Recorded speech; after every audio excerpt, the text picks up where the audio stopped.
Woo! Fam, here we sit. We're uninvolved. We didn't just fall out of the tournament. We got beat up and kicked out. Boots to the booty. Though, as I said, it's no big deal. You know what does bother me the most, though? Whoever wins that game tomorrow or Sunday, whoever wins that game will actually win the Super Bowl. Think about that for a minute. You see, the AFC, there's no, Bo Nix is out. Stidham hasn't played in how long? I don't think he's going to win anyway. It's going to be the Patriots. Yeah, Drake May out there holding the ball up so everybody can hit it. The only reason why they got by Houston, of which I was hoping they would win, because if they did, whoever got to the Super Bowl was going to get spanked by our guy D'Amico. So no. I'm telling you right now, C.J. Stroud. I would. You see his body language, that face all game long, that uncertainty, that not knowing when to run out of the. CJ could run. He's mobile. Move, CJ. He just stands there and waits, looks around, makes bad passes. I said, he was better as a rookie than he is now. How long ago was he a rookie? CJ, wake the hell up. What's wrong with you? So they gave the game away. So, I'm just bothered, and it's envy, because we win this year. We walk a cakewalk through that Super Bowl. Like, oh God, the Shams. This will be the second gifted Super Bowl they got in a row. This is why I want the Hawks to run them off the goddamn field. They don't deserve 2 easy Super Bowls. They do not. Oh, God. Okay, you know what? Rather than get all worked up about the most, God dang it.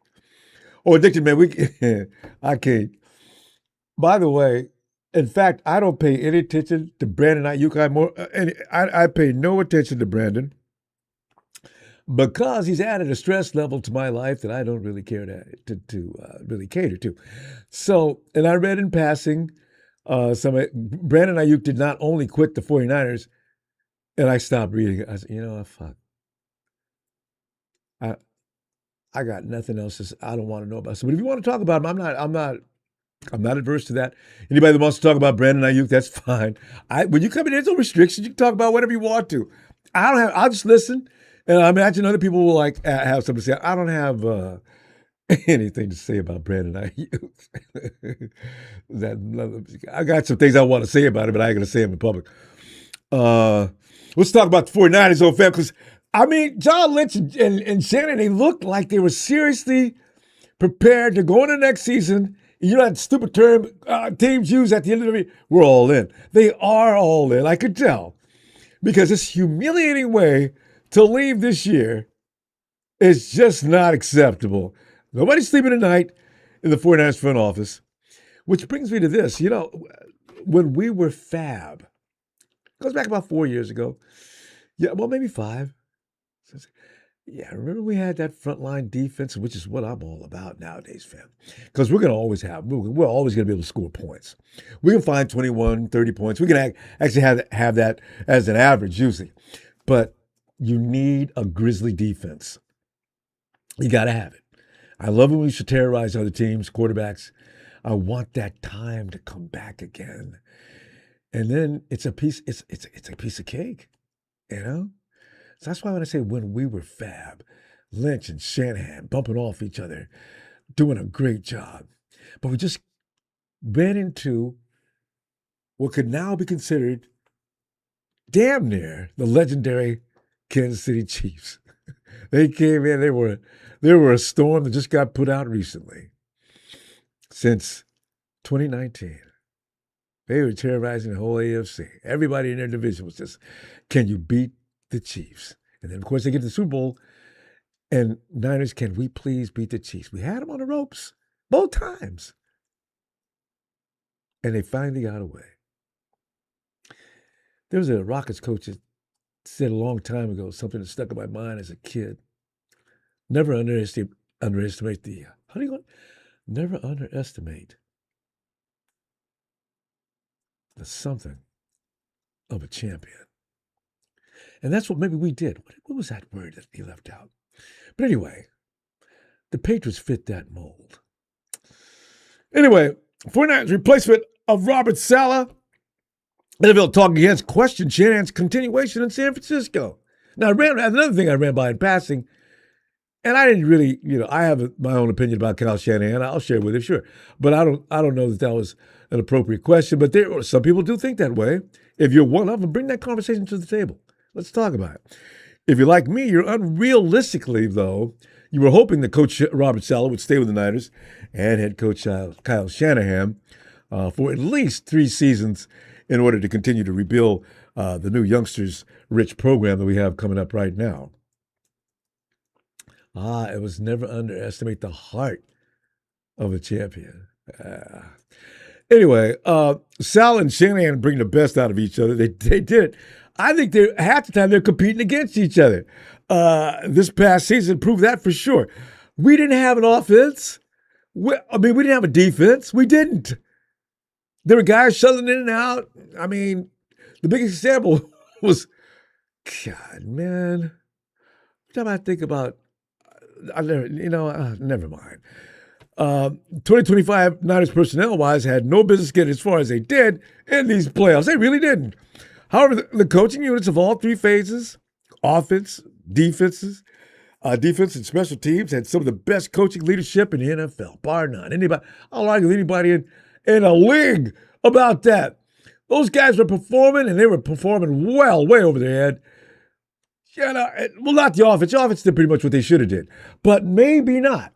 Because when you consider guys in and out, Ricky Pearsall can't stay healthy to save his damn life, and that's one of the best receivers. God. That's why we that's how we actually beat the Hawks in the first game. Ricky could not be contained. And that's a decent defense. That went on for 2 or 3 weeks until he finally went down. But make no mistake, we're going to have to go get another wide receiver, but Ricky Pearsall is a real deal. You go get a real number 1, and Ricky could be a real number 1, but he'll never stay on the field long enough. Get a real number 1 to have Ricky accompany. Because I don't know about Tennessee whilst, listen, Tennessee is going after JJ, fam. They say, hey, should we bring him home? I listen to broadcasts all over the place to see what's going on. I listen to Tennessee. ESPN. They want to bring him home, but they're concerned about his attitude and his general demeanor. And I'm laughing. He says, you guys think he's got bad manners? That's one of the reasons why you don't want him. They don't want Robert Saleh in Tennessee for the most part, from what I gathered, from what I was listening to. Collins, they wanted somebody else. I said, they don't understand, do they? Robert Saleh screwed up with the Jets. No, okay, you guys, I don't care because I'm not a Titans fan, but you guys are so confused. But anyway, that's the way they think. Anyway, as fate would have it, head coaching vacancies became available from some of the most dynamic teams of all times all over the league. Saleh's ambitions are very much aimed at becoming a head coach in the NFL, and all we can do is thank him and wish for every success for that awesome dude, man. I don't want to wish he could make it back to us. I want him to be successful in Tennessee. I'm not that kind of selfish. But I do have that feeling that we could have went places if we just had 2 or 3 more seasons with Robert Saleh and get some people back in there that he could polish up along with the youngsters we got now. And, man, I felt the potential of a dynasty. I'm looking at that record, 12. Jesus Christ, what if we would have had a team out here? I mean, fully had a team out here. Also, hey, some seem to believe Coach Kyle Shanahan has ran his course in San Francisco and should also be excused of some of the other great coaches of the past decade this year, of whom have done well but fell short of the elusive Lombardi Trophy. We got our own people making that kind of argument, too. That's what made me hit the brakes when I was reading that. Because usually I zoom through things, and I'm not going to read it all because some of it pisses me off. I don't feel like getting pissed off all the time. But that's an interesting point. Tonight, to the phones, to discuss what you're hoping to see happen to the Niners moving forward regarding the questionable obstacles ahead for the now needing coaching staff. 49ers. Always something with us. That's why, to be a 49er fan, the standard is high. It's been set a long time ago, decades back. And speaking of decades back, former San Francisco 49ers quarterback John Brody passed away, fam. He was 90 years old. May he rest in peace. He's one of the names that stands out as one of the greatest 49ers of all time. Him and Gene Alley. That's where the alley-oop came from. Gene Alley. Brody would throw it up in the air and hide. Alley would go up and get it. No other defender had a chance. See, the 49ers red and gold, it's just so, the legends just go on and on. But good news, Brant Boyer will continue to lead the Niners special teams unit into the 2026 season. If you're worried about that, don't. That's fine and great news, but please I need to hurry up and hear about Eddie Pinheiro returning as that ace in the hole. And by the way, Eddie just a few days ago on his IG account, "Year wrapped up." There's a quote, "I'm leaving it with nothing but gratitude. I'm proud to wear these colors and represent this team. For the opportunity, the people in the building and the fans who hold us to the highest standard. The work continues, the goals get bigger, and the mindset stays locked in. Built for this. Built for the Bay. Eddie." They're going to reach out to you, man. They already said it. Lynch and Shanahan promised they're going to go for everybody they had on that kicking unit and get them back. Your kicker, the long snapper, everybody, and you. Eddie, we got work to do. We ain't finished. God, yes. Can you imagine, fan, how relaxed we were this year? It was like when Robbie walked out on the field. Robbie.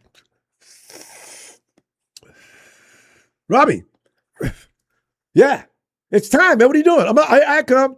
Robbie strolled out on the field. Boom. Straight money. Now in his last few years, he couldn't kick it a long way down the field. But if you want an important field goal, Robbie's not going to miss, especially in the big games. Shit, dude, smoke more dope.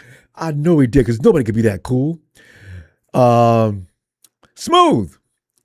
Hey, Smooth, talk to us about Niners signing tight end Hayden Rucci to preserve future. I'm really interested in that. Why is everybody talking about him like he's the next coming of George Kittle? Am I misreading that? Yeah. Rucci. Also, and Paul, Casey, Gus Bradley. Is Robert Saleh going to take Gus Bradley with him to Tennessee? See, that's why.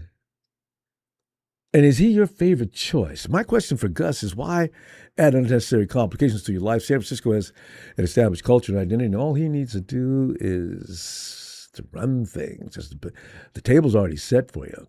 They're going to listen to you just because you're affiliated with Robert Saleh. Why be Saleh's coordinator when you can be the man?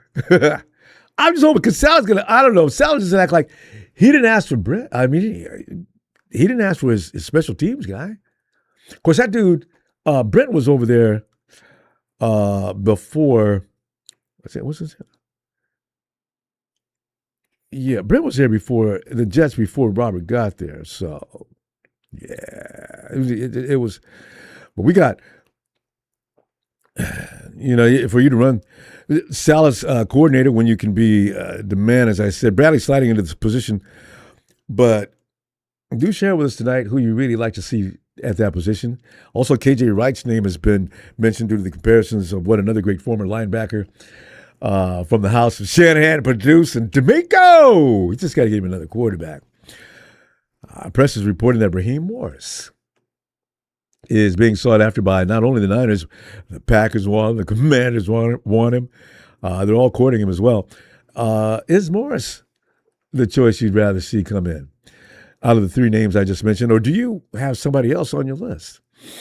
No, fam. Kurt Cignetti is not leaving Indiana. Some people say, hey, Kurt Cignetti, man, get him in there. Get rid of. Those are the people who want Kyle Shanahan. Pretty done with Kyle Cignetti. What he did in Indiana. Jamel, congratulations. Maddie, I know that Maddie, I'm sorry, man. You get him next year. But what Cignetti did, because that quarterback's leaving. He'll be in the Raiderville next year crying his eyes out. But then there's Coach Kyle Shanahan, as I say. I caught the ESPN morning show Unsportsmanlike a few days ago with Evan Cohen, Chris Canty, and Michelle Smallman. Chris Canty does not like Kyle Shanahan. He just went on and on. Canty saying Shanahan isn't the only coach that has successfully gotten the Niners to the playoffs, only to fall to win the top prize. You know, some of the top coaches in the league that were shown the door this year included on NFL head coaching carousel, as they call it, Buffalo Bills fire Sean McDermott after that divisional loss. Okay, Sean McDermott out of Buffalo Bills. That divisional loss just pissed off the owner. Who's the divisional owner? I mean, the owner was sitting there saying things like they're waiting to see what was going to happen with that game to determine whether or not they were going to fire McDermott. And then, of course, a lot of people complain you made that decision over one play. It wasn't something you thought about beforehand. If you made it out of that, you were going to be fine. So, but then that's easy owner. He can make whatever choice he wants. Mike Tomlin went out on his own. Mike Tomlin went out on his own and he wasn't fired. The Steelers would have held on to Mike Tomlin until he died. That's the kind of organization they are. They'll give the coach all the rope he needs to get whatever done he's got to get done. They'll do whatever they can to facilitate. The Steelers, to me, is one of the classiest organizations in football history. They have 6 titles. I don't give a damn about the Rudy talk. He won nothing lately. Well, fuck that. It's all about your football organization and its legacy. You don't just cancel it after a while. But between the Steelers, the Patriots and 49ers and Cowboys, we are the cream of the crop. And I don't care about what's happened lately because it's not like we've not been involved. It's not like the Steelers haven't been involved. It's not like the Patriots have not been involved. Patriots are involved right now. But Baltimore Ravens got rid of John Harbaugh after 18 seasons. Then you look at some of the things they examined about Harbaugh is he did win one Super Bowl. He had one of the most incredible quarterbacks in the game. And they added Mark Henry.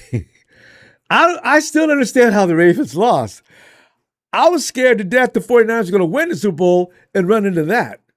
I really was. I said, man, if we can win an NFC, yes. But Lamar Jackson and Mark Henry together, good God Almighty. It's all about preparation, isn't it, fam? It's all about how everybody in the organization on the field, the front office as well, but your approach on the field and how you meld. The Eagles are a good example of dysfunctional. The Eagles had all the talent in the friggin' world, and they went out there and wet the bed off of stupid stuff. And now you hear about the infighting that's taking place. It was more severe than we even knew. But now we know. The Eagles had no business losing all them games. It makes no sense. But if you can't get along, this is why culture building in an organization will never be underrated. If you work as a family unit within the ranks, it just develops that kind of energy you need to win. So that's why I'm not Don't tell me I've got to get rid of Shanahan and Lynch. I can't do it. I'm not saying you can argue it. I'm just saying. Miami Dolphins fired Mike McDaniel. He's not in the same category, though. Jonathan Gannon ran his course, and with the Cardinals, Las Vegas Raiders, Pete Carroll made this mistake of his life to begin with, going over there. I have no idea what he was thinking. That's probably it for Carroll. Raheem Morris in Atlanta. Raheem started picking it up toward the end. I'm not sure why they did what they did. But we'll see what they look like next. It gives the 49ers an opportunity to go ahead and pick up Raheem. He is there. But, man, it's going to be for a lot of competition. You got to lay out the red carpet for Raheem. Raheem Morris and Kyle Shanahan are good buddies, though. They're bros. So maybe Raheem might think about that. I don't know. We're going to find out probably sometime soon. You don't want to drag tail on getting that defensive coach in there. So, man, and CMC, CMC did win comeback player of the year. So we definitely could congratulate him on that. There's a couple other things, too, that happened in the news. You can bring them up if you like. I want to get you on the phone for your opinion on some of the stuff we're talking about here. Smooth!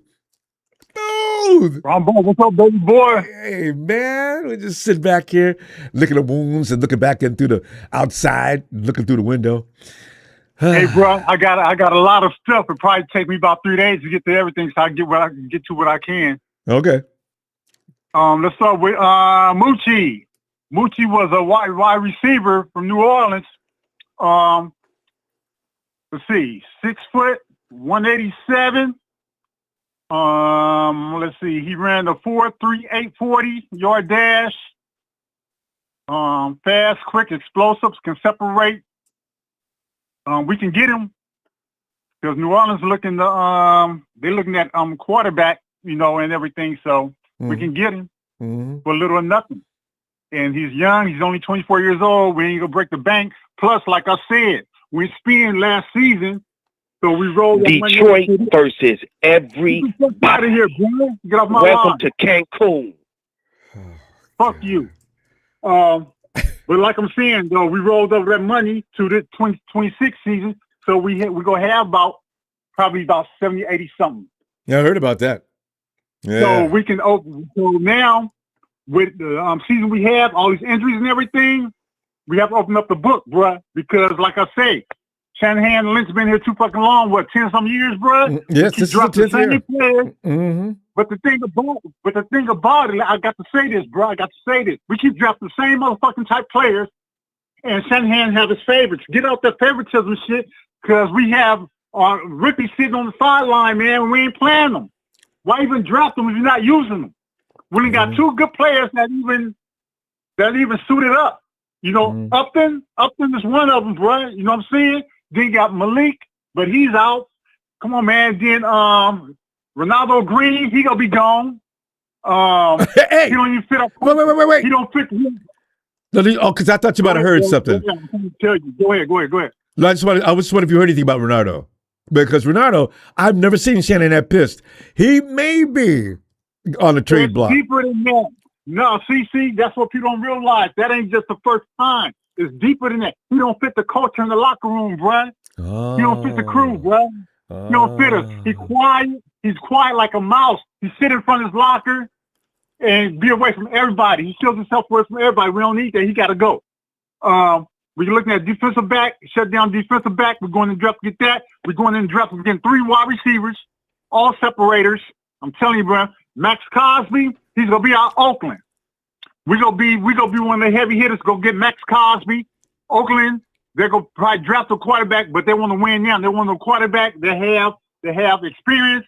So looking for Mac Jones probably go there. Then we get Max Crosby. Then we're going in before we even think about hitting the free agency, because a lot of these players, wide receivers, they're gonna be old and all that. So we're gonna build through the draft. But we're going to go get a veteran wide receiver. Look for us go shoot Mac Jones probably to the Minnesota Vikings, get Justin Jefferson to the 49ers. We're going in deep and heavy, bruh. Because Seattle, they're young, bruh. I know. And they're explosive on all 3 levels. And we ain't that far away. We just got the injuries. So look for Max Cosby, team up with Bosa. We're going in heavy, man. I'm telling you. I'm giving you some more sources. And Okay, Max Schwartz ain't been wrong yet. So we trying to get Max Crosby is here because we ain't worried about the draft. We're gonna take draft picks. We need some Hall of Fame, some players. We ain't got time to get draft picks and rebuild this shit. No, we need somebody to come in here and kick the doors down and go for it this 26th season. So look for us to get Max Crosby and Justin Jefferson. Vote for them. So just like we got CMC, we went in and got CMC, but he was the only one really trade bait at the time. But see, people say, "Oh, Raiders ain't gonna trade for the Niners." No, check this out. Fuck Davis. It ain't about Davis. You know what I'm saying?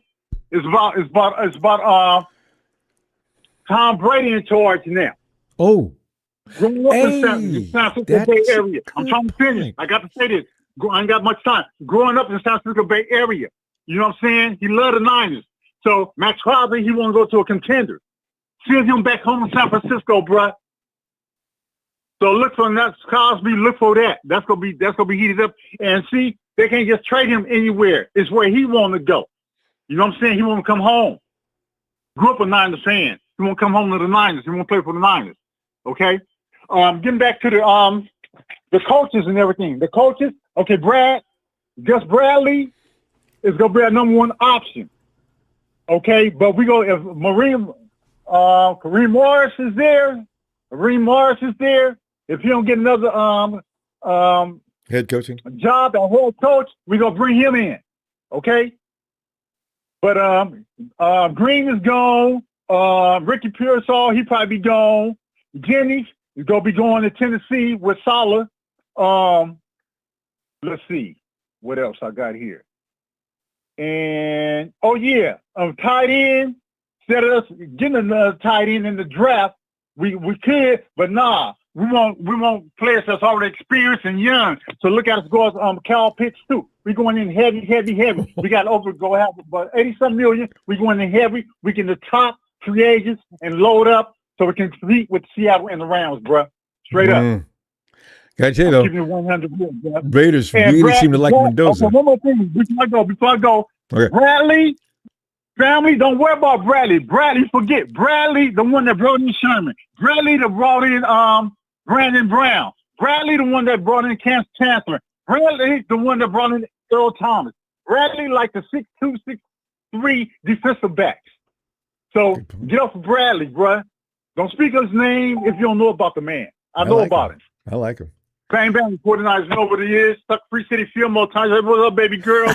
I'm out. Smooth operator. Peace. Look at him. Smooth as can be. The timing is perfect. Smooth. I'll be back. Let's come back Monday and see what happens in this playoff game. All right, fam. Game recognized game. Peak game. Yeah. All right. All right, fam. There he goes. Smooth ran it down. Digest all of it. I do believe, though, as somebody mentioned, that yes, indeed, Mendoza's probably going to end up a Raider. But if they're smart, they do indeed take that deal. Max doesn't want to be there anymore. Somebody says he does, but Max is he's sitting mixed signals. Mac Jones. Oh, I wouldn't want to do that to Mac Jones. I like Mac Jones. I want to keep him in San Francisco. Matty. Ronbo. Matty, how you doing tonight, my dude? Good, Ronbo, man. Sorry the other day, the night of the game, dude. I just shut it down, man. Matty, it's the first time in a long time where I was. Yeah, I feel it. It's funny because I knew it was coming. I was frustrated. But not to that think degree. I turned the game off halfway through the third quarter. My lady was like, "What are you doing?" I'm like, "I'm just done." Unless you're a glutton for punishment, like some of us, it really was a good idea on your part. They were just no mercy. You know those WWE. Is there a match every year with the WWE called No Mercy?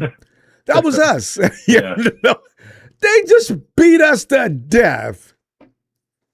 And I hate to say it, Ronbo, but there are two teams that I obviously despise: the Rams and the Seahawks. But if one of them's got to do it, man, I'm gonna have to pull for the Seahawks, dude. Hey, I'm glad we're on the same page, man, because I do not want the friggin' Shams to win. I do not. I mean, there are people talking trash all the time, and this will be this. As I say, it'd be too easy. Because whoever wins that game tomorrow, Matty, there's no experience coming in on that Super Bowl on the AFC side. There's no Josh Allen. There's no Mahomes. No. There's no Jackson. There's Drake May, most likely, because Bo Nix left. Stidham's not going to beat Drake May and the Patriots. Oh, Jesus. That was us. Not at all. We should have won. No. No, and if the Rams actually squeak one out on accident, they're going to get rocked by Drake May. Well, they've been squeaking things out. They should have lost. They should have lost to Chicago. They should have lost to Carolina. Oh, what a dude! I thought they had that Ronbo. God, they're the oiliest. Man, they slid by twice. Jesus. To Caleb Williams, you're feeling a little bit like shit. God. They're right into I don't know. Anyways, that's a whole other team. Let's talk about 49ers. Yeah. But yeah, there's going to be a lot of changes coming, man. I'm excited to add some wide receivers, but at the same time, man, that Seahawks defense, I don't know what the hell those guys are on. Drugs. But dude, they play at a different speed tonight. And part of my frustration with the game the other night, dude, is I had already dealt with it 2 nights before where my Ducks got a fucking shellacking. So I was already kind of done anyways, dude. I understand. So, yeah, and then you had to watch Indiana going there, and that was an escape game too. I said, "Look at that's a team of destination." That one to the Niner one. Yeah, yeah. I was like, man, fuck this weekend. It's just football season is brutal, Matty. We come out a winner all beaten up mentally, just feeling like crap until you start to look into the sun starts to shine. And God dang it, sucks. We got each other, bro. We can lean on each other. So you always got me, dude. Yeah, that's why I never quit getting at you too, fam. Because I tell you, man, I don't take the off season off because you dwell upon things, especially when you're alone with your own imagination and your thoughts, and start coming up with things that aren't even happening. God, it means a lot to us. Yeah. Are you excited about what's coming, man? I'm sure. I mean, there's a lot of unknowns. Yeah. But what did you think about? Did you see that press conference with Shanahan and Lynch? They look visibly. Yeah, it's all live. Yeah, they really look like we're through fooling around. Okay, well, good guys comes in. I'm glad you came to that conclusion this year, because that mass exodus last year was one thing, but they knew they overachieved this year, so they weren't real mad at that. But they realized you got something right there. It's right there, Kyle, John. No, just cultivate it. Just a little tweaking, and all you need, you can get back to right where you're supposed to be. So that's what I'm thinking. Yeah. Well, that's the thing, you had Smooth on there talking about adding some pieces, add some speed at the wide receiver area. What did he say something about Ricky being gone? Yeah, he's got Ricky out. I love Ricky too, though. If you feel like I do about Ricky, too, man. I wish the hell he'd find a way. He's a solid wide receiver too. God, he's good. Nobody covered him when he played this year. If he wanted to lose you, he would lose you. I don't care who the defender were. He had Wallen looking like a high school player in that first. The fuck, Ricky? Yeah. Damn. Well, he runs just the crispiest routes, bro. So I said, it's unreal. He knows right where he needs to be, man. You can tell that he's a master. He's a man of his craft, too. He's out there doing what he needs to do, and I'm sure he's frustrated with not being healthy, dude. I mean, I'm sure. The last thing he needs to do is be hearing it from us, dude. It's like I'm sure he's doing everything he can to stay healthy. I brag about him all the time, and he's a victim of an illegal tackle. Why, Ricky? Yep. Why couldn't that asshole? Why couldn't he have been playing another team? He did that more than once this year. Oh. Do that to Jigba or something. Yeah. Or Puka. And we can't wish things like that. Better, dude. That's so much better. We gotta go, I hate Matty. I'll be Booker, back, man. man. I will no abandonment. I'll see you shortly. We come back after the game on Monday night. Yeah. Yeah, I can't wait. All right. All right, buddy. All right, fam. Night, Matty. Can I get a little shout out, bro? I need it. Oh, hell yeah. Yeah,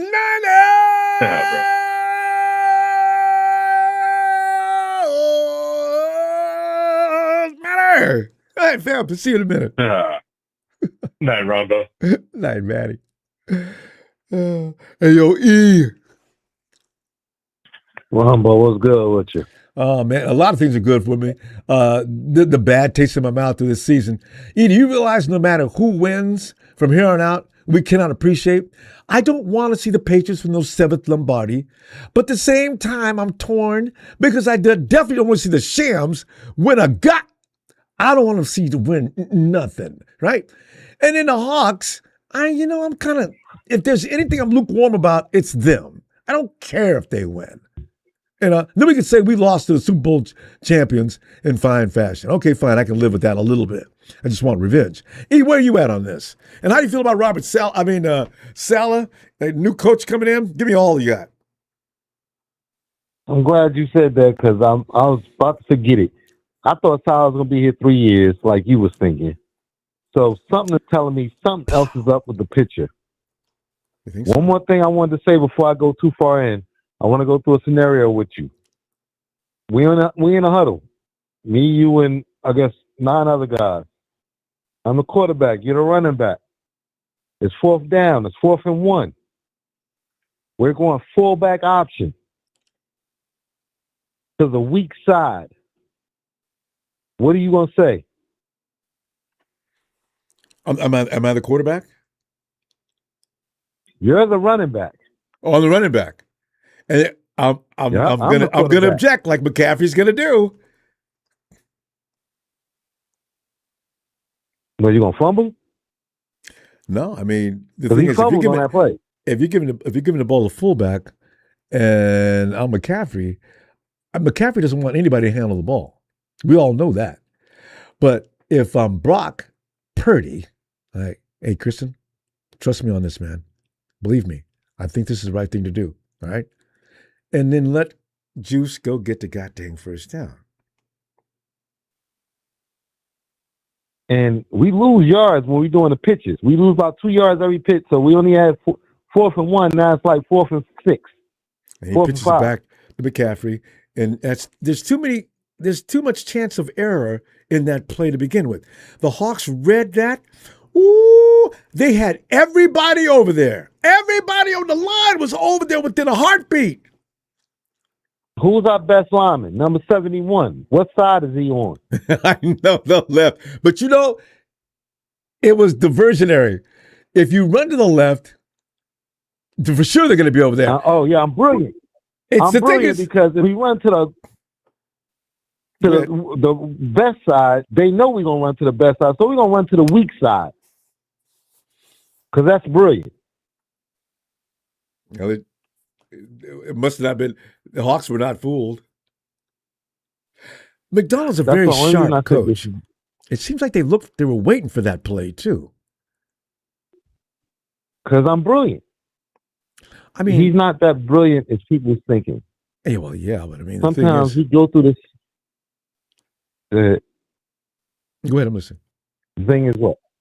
Oh. No, I just saying because McDonald's, they look like they knew everything we were about to do, and I do attribute some of that success from all the people we have over there that can give them intel on what Shanahan likes to do, what looks like, what looked like. They went through all the film. Because for us to get our brains beat out like that, they shut our offense completely down again.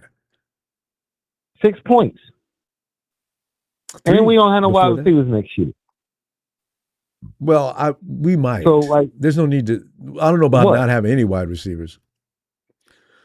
Talking about trade? No, we got some guys in house. I want to see Jordan Watkins for one thing. Ricky's not going to get hurt all season long. Don't know that. Well, no, but you're right about that. Ricky, stay off the streets of San Francisco too. I'm just saying. There's going to be another wide And receiver. like you saying, Watkins and all the Cowens, we have 4.2, 4.3 speed on the bench. Then we say JJ ain't fast enough, but he led the receivers in receiving. Damn near, didn't he get 800 yards? You see, we do need speed. McCaffrey led the team. Yeah. Our running back leads the team in receiving. That's bad. But it's Chris McCaffrey, so it's not, it looks bad, but at the same time, the name behind it. No, it's bad. I know. How many Super Bowls has Chris McCaffrey won? None yet. There we go. You can't, even when Carolina had him, he was a great asset, but if you can't lead like that, B, you can't go out like that. Yeah, but he was by himself in Carolina, except for that 1 year. 4th and 1 fullback option means change to me. Regardless how many people you put in this team, Brian Robinson, 220 pounds, running over people, you don't go straight? No, we're going to go fullback option to the weak side. I would have knocked his teeth out of his mouth. That play would have probably worked on a lot of teams. I'm telling you right now, the Hawks know too much about, and I do blame Kyle for that, E. Kyle knows that they've had too much briefing on what we like to do. Kyle, you've got to use your intellect for this. You've got to outthink McDonald because they already know what you're going to do. You need to do something to confuse. So he's got to work on that all season long. We got too many people spread around the league now. That's what we talked about last year, though, Ronbo. He need to work on this. He need to work on him. It's no work. Like I said, it's no working on I think he gets punched in the face, right? I don't know if you ever seen a fight like this where a person put their head down and start swimming. Mm-hmm. They can start swimming. While swinging, yeah. Yeah. I remember elementary school guys like that fighting. Yeah. Oh, my God. B. And we keep hearing saying change. We need to put somebody else in this position. We need to put somebody else in a real position. Yeah. I'm sorry to say it. I said it. You're right. But we're going to see something different now because that dude that likes to bend over and throw them wild. All you got to do is take 2 steps back, throw a kick, and knock him to bleep out. Hey, fam, I'll tell you what I'm going to do. I'm going to see you Monday, okay? Yes, sir. All right. 49ers. Bang, bang, Niner game.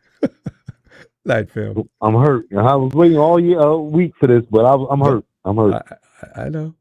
It's me too. I mean, fam. Fullback option, Ronbo. Fullback option. We're gonna get through this. That's all I want you to say. Fullback option. Let's go. Night. A lot of people are talking about that play. I tried to get over it. Okay. Hey, yo, Nigel. Hey, what's up, Ronbo? Nigel, you know what? Somebody just mentioned, even if we'd have won and got to, you know how many defensive players we got over in Denver? You know what the best thing we could have did? Oh, yeah, we know. I know. Yeah. Everybody Ronbo, I was sitting at a restaurant last week watching the Broncos, and me and my son were sitting, look at Dre Greenlaw. Oh, look at Talanoa Hufanga making plays out there, going to the AFC Championship game. But Ronbo, Talanoa is 25 years old, man. Dude is young too. We let go. God, we have to let go of some real stars, Ronbo. I know. Man, that's crazy. Yeah. Oh, my gosh, but Ronbo, I had a feeling, and I did talk to you about this, and I had a feeling we were going to be a second round exit just because most of us did. We didn't have the team, Ronbo. We didn't have the team. I know. But we overachieved. Anyway. And the worst part about it all is we have the 2 teams that over any other team besides the Cowboys, I don't want to see those guys win a Super Bowl, much less in our stadium. I'm like, oh, my God. All 3 teams. This is the worst case scenario, Ronbo. It is. There is no choice here. You either it's one you hate the least, okay? But of all 3 teams, which one do you hate the least? I'm going for the Patriots, man. I mean, Broncos or Patriots, please. And I they'll don't have think they're 7. going to do it, but Yeah, the Patriots are going to win that game. The Patriots will have 7. But if our guys are over there in Denver, they win it. Oh, God, I hope so. Because Denver's defense will stop you for the most part. So, if the Shams are. here's what I'm going to say, Rombo, is, we're going to be entering year 10 of Kyle's tenure with the 49ers. And let's all be honest. Like, he is a great coach, right, Rombo? He gets us there. He's competing all the time. The problem is, you've got a guy like Sean McVay who also has been there the same amount of times, but he's won one, and now he's getting himself into position to win another one on our field, Rombo. Don't say it. I'm sorry, but there has to be some pressure on Kyle this season, man. Even as good as he's done, I feel like we got a little bit of complacency in some aspects, and then in other aspects that you kind of don't want to say that because, like we said, he overachieved. It's a weird dichotomy with this guy, man. It's very weird, Ronbo. And I feel like he's such a great coach that he does have the ability to win a Super Bowl because we've seen it. We were like right there 2 times, right there. Just had to reach a little bit more in one way or another, and he could have had a ring. And it just didn't happen for whatever reason. And we all know, but, it's just I kind of hate this right now. I know. And how many times we find ourselves in a similar position, though? This every damn year almost that we find ourselves having to cope with what happened. He's too good, Ronbo. Now we expect too much of him. When you get to a certain level, now you got an expectation, and then people start to talk more and more, and then they question you in every aspect. As a player, as a coach, whatever it is you do in the NFL, like if you're not winning, but you kind of showed the ability to get there, it's like worse, And if you don't win, they're going to get rid of you now. Brock Purdy promised the Super Bowl win next year, right? Already. Hey, man, you know what? I hope so. I'm with Smooth, man. I think, Ronbo, we need to make a splash and get like a really badass player like we did with CMC. Like, I'm almost to the point where if we got two teams in our division that are playing right now in the NFC Championship game, dude, we got to keep up with them in multiple ways. Like, you've got to have the right roster against them, and then you've got to have the right scheme, like you were talking about with the other caller. You mentioned it perfectly. Like, Kyle he's going to have to evolve a little more because McDonald, he's a good coach. He doesn't seem like a one-and-done type of guy. He's doing this with a really good defense and Sam Darnold, kind of like what we used to do. Yeah. So, adequate quarterback with a knock-dead defense. I've always loved that kind of football. That we can appreciate. No matter what they do on offense, you can appreciate it. But you got a defense like that one? That is frightening. Yeah. Yeah, so we'll see. And then with the defensive coordinator moving around, like Robert Saleh just sucks that he left. I understand it, and we all kind of knew it, but it still sucks, It does. He's a great defensive coach, man, and I hate to say this, but do you think, Rombo, he had, like, his interviews and stuff may have affected what happened this past Sunday at all? Because it was like a stark difference in 2 weeks from the first time that we had played them, where they only scored, like 13 points or whatever. And then, man, they just blew us out so badly in this other game. I know. I don't know. It is something. What's also interesting is it looks like in 5 minutes after they met, Tennessee said, if you want this job, Robert Saleh, it's yours right now. Seriously? Give me the papers. I'll sign right now. Didn't take any negotiations. Didn't take 10 minutes. That's weird. Okay, you know what? I'm not going to get into conspiracy theories because, like, what you're saying, we can link that into some things, but let's not do that right now. Right. I tell you what I'm going to do. We got to go fast. We got enough on our plate, Rob. I know. Thanks for taking my call, dude. You have a good rest of your night. We'll talk to y'all later, man. You too, Light fam. Oh, man. That was a quick signing, boy. Robert flew to Tennessee. 10 minutes later, he's the head coach. No arguments, no talks. No. Oh, hey, 49 Browns, I'm rooting for the Denver 49ers. I would give anything for Denver to win, too. Brian, do you think they have any shot? Because that would actually cheer me up.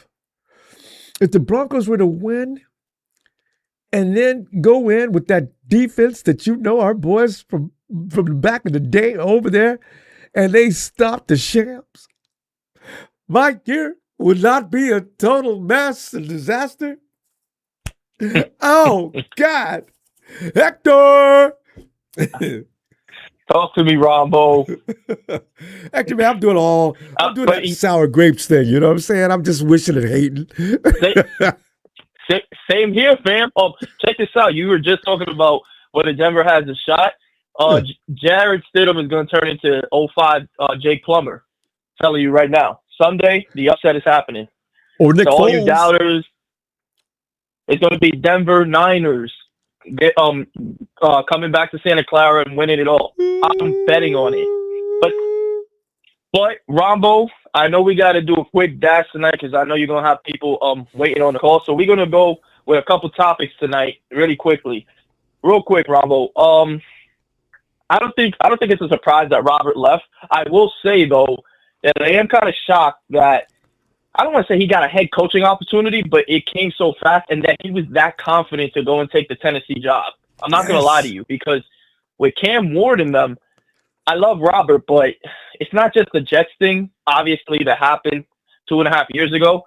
It's just I don't really trust Robert with a young quarterback, man. He's such a defensive, just guy that it's even when he was with us, I know he has that with him, but I never even looked at Robert as an X's and O's guy. Matter of fact, when Robert came back, I was happy about it, but I wasn't ecstatic, only because I felt like we been there, done that. I thought that we kind of already milked that. I wanted somebody like Luan Arumo, who went to Indianapolis, and now you see he's getting a head coaching opportunity, but I wanted something new. Mm-hmm. So for me, as far as replacing Robert, there's only two guys that I really want.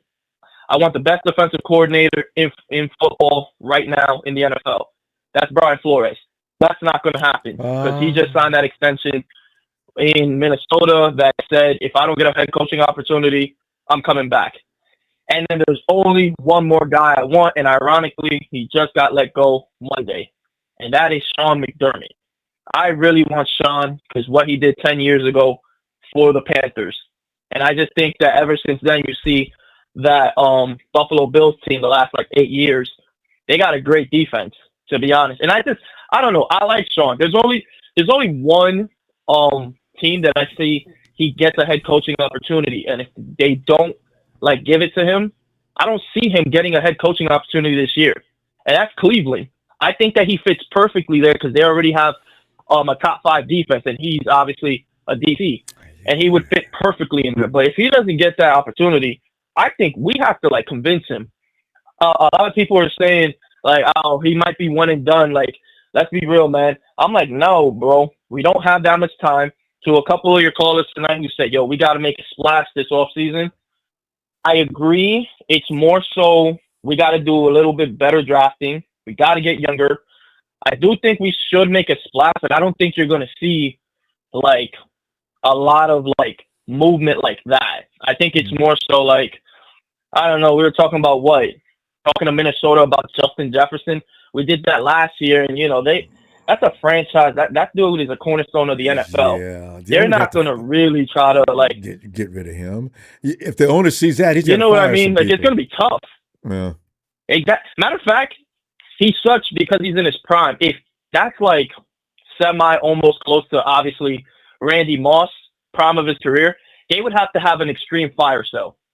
Yeah, I know that they did say that we were interested in Jordan Addison. And I kind of like it because, Jordan fits the 3 slot, more so the 2 slot. He's a 2. But I heard you earlier tonight. You were you really like Ricky. And I really love Ricky too. But I understand some of the fans this year saying he doesn't stay healthy. And that's my concern. I don't know. That's my thing. Like, what do you think? I don't know. I'm in agree. I can't argue with anybody about that because Ricky Pearsall goes out off the stadium with nothing to do with football, and he finds a way to get injured. I'm not going to blame him for getting shot. But when the last time you heard about a football player going down out the street getting shot? I said, Ricky, how did you find a way to get shot, man? Damn. And I think the thing about it is, when you just hear the last like 2.5 to 3 weeks, where it's like, oh, you know, he's a game time decision. More so, he's like a TBA. It's more so like, no, he's not playing. And then, God, like, for God's sakes, he can't even play the divisional, and he got, you know, week 18 off when we really needed him. And it's like, damn, like, what the hell? Like, it's ridiculous. And it's scary. I don't know, like, it's ridiculous. I do have like one of the biggest upsets, obviously, this year happening. I got the Broncos getting to the Super Bowl. I don't know, though, if they win it. The problem with the NFC Championship is, like, obviously our two biggest rivals. Yeah. And I think people should honestly, this is going to be underrated take, Ronbo. We should actually maybe be rooting for the Rams to get there in the Super Bowl and then lose. Oh, then you know what? If Seattle gets to the Super Bowl, they're not. That defense is scaring me. That's the problem. I don't know if the Patriots. I do believe the Patriots, if they get there, they can give them a run for their money. But gosh, for God's sake, if the Broncos pull off the upset, that's almost fucked up. I can't bet that this kid is gonna pull off the impossible. You know what I mean? The Rams and the Broncos match up better than, you know. Like, I'm not doing that. I'd rather like forget that. AFC, please take it. That's what I'm really saying. I'm so in agreement. I mean, there's so many scenarios we can go through about who's playing and how they're going to go about doing it and who the winner's going to be. But we got to wait. We got to go, fam. Good stuff. I'll see you. I got you, fam. Monday. We'll talk about it. Monday. I got you. All right, fam. Night, Hector. Because, no matter what, we're going to be mad as hell. Tomorrow, what happens tomorrow is oh my God. Bill, come on in, Bill.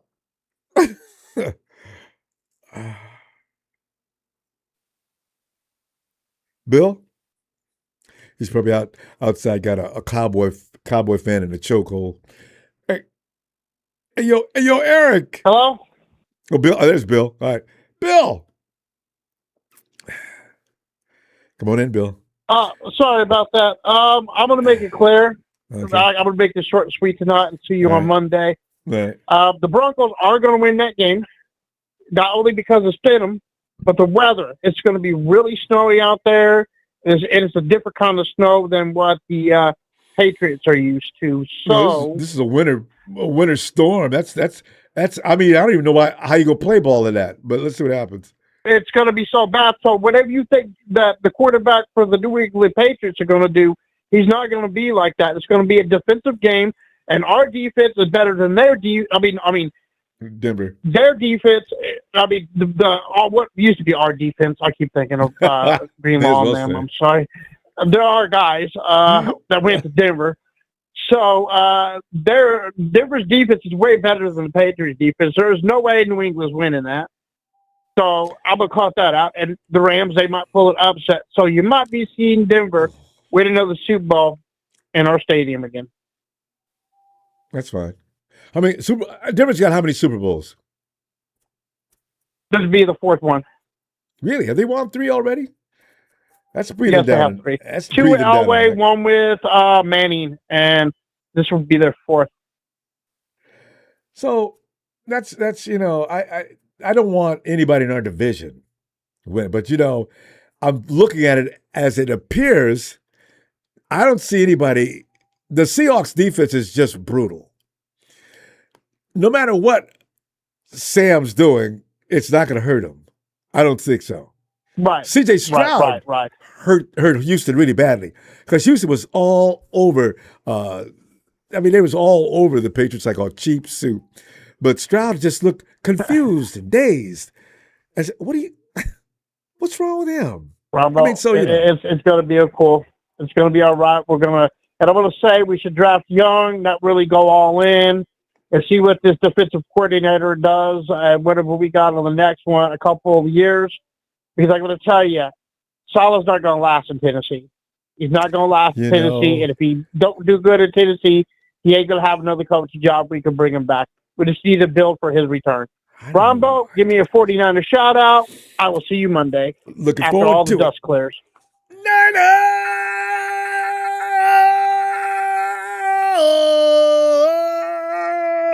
Bill. Hey, Bill. Give me fingers bye, crossed. Night, fam. Yeah, Denver, if they pull that off, I will be delighted. I can't imagine. You know what? Bo Nix wasn't all that. I mean, he was okay. They said Stidham was tearing ass before the season started, but Bo Nix was a child of great expectation. He had to play.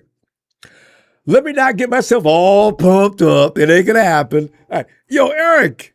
Come on in, Eric. Well, oh my goodness. Ronbo, I got to tell you again, there was a lot of things that I thought were going to happen in that game.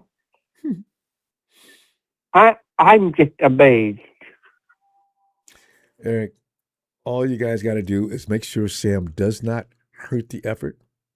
No INTs, because Sam has thrown 5 INTs in 2 games. Now he needs to sit in the dark in a full lotus position and meditate all night and get up and get a grip and be careful. You don't have to be so careful you don't play your game. But as far as throwing directly at the Rams receivers, that has to stop, or you could be investigated. Because that last game I saw them playing, there was not a hawk in the vicinity, and he threw that right to that center fielder. I said, Sam, who the hell were you throwing to? But then they came back in overtime, and they won the game. But still, why go through all that? The Rams can't beat that team, your team, as long as they just don't get silly. You know? Yeah. And another thing that I thought that I was thinking of, I mean, when they announced the schedule release, when they announced when the games are, if they decide to post a stunt and have either you guys come to us or you guys go to LA for on week 1 opening night, then we'll know for sure if the league has a problem with the Tampa just before the 49ers. Oh, no, Eric, we've known this for years. That you can appreciate that fact. We have been watching little weird manipulations all over the place. You see, that's why other teams call us the 40-winers, when really we have legitimate reason to say the things we're doing. We're not crybabies by nature. We're just looking at what's going on. And that 2019 Super Bowl, we're watching an average offensive line against one of the league's best defensive lines. We're watching what's going on out there, and our guys are getting choked down to the ground, and the whistle was not blowing. George Kittle does something everybody does, and they call that. Jimmy Garoppolo gets blasted underneath it. You can hear that crash in the helmet across the entire state of Kansas, or should I say Missouri. And they didn't call it. I said, okay, I understand the Patrick Mahomes are trying to make him a new face to the NFL, and in Kansas City, this is the 50th millennial year for him, and this would be a nice thing for the NFL. Tradition-wise, it would get the league back in a good standing with a lot of viewers. I said, but God dang it, this is nothing. Can you please let the game alone? Call things that need to be called, and stop making things up. Mike Shanahan almost got thrown out of that game because he caught the refs in the tunnel as they were coming out. He was all over him. That's Kyle's dad. I was like, this is, are we going to win in spite of it? It's just crazy. So, we go through this a lot. We try not to talk about it unless we're talking amongst ourselves. But, we think so. Yeah, I mean, but, and I tell you, and again, in my opinion, it was it was not official until it was over, but I feel like the opening kickoff was kind of a tone for the entire game. Yeah, it did. It set the pace, didn't it? It was like we got that right hook that they didn't see coming. It didn't knock him out, but he was dazed and out on his feet. Went back to the wrong corner when the bell rang. They had to send him back to the other side. No, sorry, man, this is not your corner. Yeah. Can't get there, Tiger. And you get back up and you still can't fight. We were reeling the rest of the game. That was brilliant. Yeah. A knockout blow. You got a great return, man. And in fact, and again, as I said on Saturday, there's a time and a place, and Eddie, that is not time to be doing that. Yeah. You gotta got one be chance. smarter than that. Yep. So it's that's the brutal thing about football. You get one shot. You don't get a series. It's either win or go home. We went home. Yeah. Yeah. And so. Yep. I mean, boy, I hope we win on Sunday. And if you lose, it's I'm hoping, bud. It would be the Hawks' fault because there's no reason for them to lose that game. The Rams, the Shams got away. They escaped 2 playoff games. There's no way. The Hawks are better than the Patriots. I mean, the Hawks are better than both the Bears, and Panthers. There we go. Now, there's no way but it is an interconference thing, so there's a little bit of the edge taken off. But as I say, they escaped both games they should have lost. If they run that same thing again against the Hawks, it'll be very, very disappointing. Makes no sense. Yeah, and I tell you, and again, I got to admit, at first I was kind of 50-50, and then when Caleb Williams threw that pass, he threw in the fourth quarter for his 8th fourth quarter comeback of the year. Yeah. At that point, I'm like, I would much rather have them lose now because I don't want to be dealing with Caleb Williams. Caleb's got some things to learn. Yeah. He's going to be a major player. The Bears are back. Next year it's going to be very interesting. But hey, Eric, we got to go, man. Good luck Sunday. I'll see you Monday. I'll be here. All right. And if we lose, I'll be here congratulating. You might as well. Fans. We'll all be talking about it one way or the other. It's okay. All right. Yeah. Night, Eric. Bye, bud. Bye, bud. And C6 fans wants Patriots. They're still mad about the last Super Bowl. Brian, I know. But the Patriots have no experience, and everybody says they have the softest schedule. They went all the way back, I think, to the 90s when there was a schedule that soft. But the way they handle Houston and some of the other teams, that doesn't mean they're incapable. But Drake May's got to stop with those turnovers. Holding the ball up in the air, he's already said some things about that. He's been confronted about that. And Drake's already made promises of how he's going to take care of the ball. But if he keeps doing that, either team will just eat him alive. You cannot be the Statue of Liberty standing out there as a quarterback. They will break your arm and take the ball at the same time. Hey, Michael. Hey, Ronbo, you ready for the big snowstorm? We're getting 12 to 18 inches here where I'm at. Everybody's talking about that. It's all over international news. But where I'm at, we might hit 24 where I'm at, 24 inches. You know what that is, right? Well, that's above your knees. I have to evacuate. The kid already knows that I'm going to have to evacuate the basement. I mean, I have to leave because my exit will be underground. It'll be like under a snowbank. I wouldn't be able to get out. That's right. 24. I had no way out. You can't open the door. Yep. Nope. I had no way out. So if there's ever a fire, I'm dead. I'm gone. Oh, yeah. Wow. Nikita's worried now because she knows I sleep. No, Nikita knows I sleep, and I don't hear no alarm clock. I don't hear no phone ringing or nothing. When I'm sleeping, I sleep. What are you going to do? Drive dead. to Florida? How are you going to get out of this? I don't know. Her only thing her mother says is she doesn't want me to stay at some other female's house.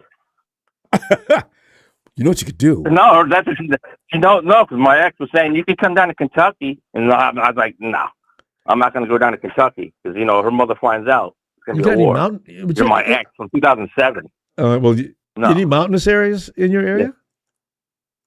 Huh? Any mountainous areas? What? I guess you guys can't go to high There's ground. no mountains. There's nothing. So I'm going to be sitting there, and like with I'm going to be sitting at my friend's house watching the Patriots game and digging whatever I can out. But I don't know if I'm it depends. If it's bad, I can't dig that out. Oh my God, I'll have a heart attack. Wow. I already told my friend, you better hope I make it alive after Monday. Well, if you're going to work, yep. At least you don't have to go to work. But you got to be yeah, no. And another thing that was reading an article, somebody was talking about Debo might come, you get let go by Washington. The 49ers might go after Debo again. I was like, oh my God. No. If Vegas puts a lineup on that, put some money on it, you'll win. Debo is not where we're going next. I can't believe they let him go after one season, though. One and going. Hey, look at you. That was a big mistake for Washington for picking him up. And it was a mistake. Wow. Maybe they should have looked the other way and maybe say, okay. Wow, not even 2 seasons. That's amazing. Look at you. He's another clown. Yep. A.J. Brown might go to Buffalo. They're talking about A.J. Brown. Everybody goes to Buffalo. If you're pissed off with whatever team you're on, Diggs went over there. They're kind of upset with that new kid they drafted last year. Keon, what's Keon's last name? Anyway, they're really pissed off with him. So, God. I mean, everybody here is picking the Patriots to win. Everybody here in my East Coast area is picking the Patriots. Well, no kidding. East Coast, they're not going to pick Denver, Rams, or Seattle. Those are out west. We're going to pick East Coast, man. Everybody. It's like if the Giants or Jets were in it, everybody would pick the Giants or Jets. Yeah, that's one thing about being where I live. We're like that's that. One thing about living in my state. 49er fans, we don't want to see the Shams or the Hawks. Seattle. But you just figure they're going to be too tough. No. Patriots need more seasoning. They just got there this year. And I'm going to tell you this. Patriots I'm going to tell you this, Ronbo. Look at this record. Patriots are 2-0 versus the Rams in the Super Bowl and 1-0 versus Seattle in the Super Bowl. They are. The killers. Yep. But that was Brady. So, I don't know. Doesn't matter. Look how May's looking. Look at Dre May. He could be the next Brady.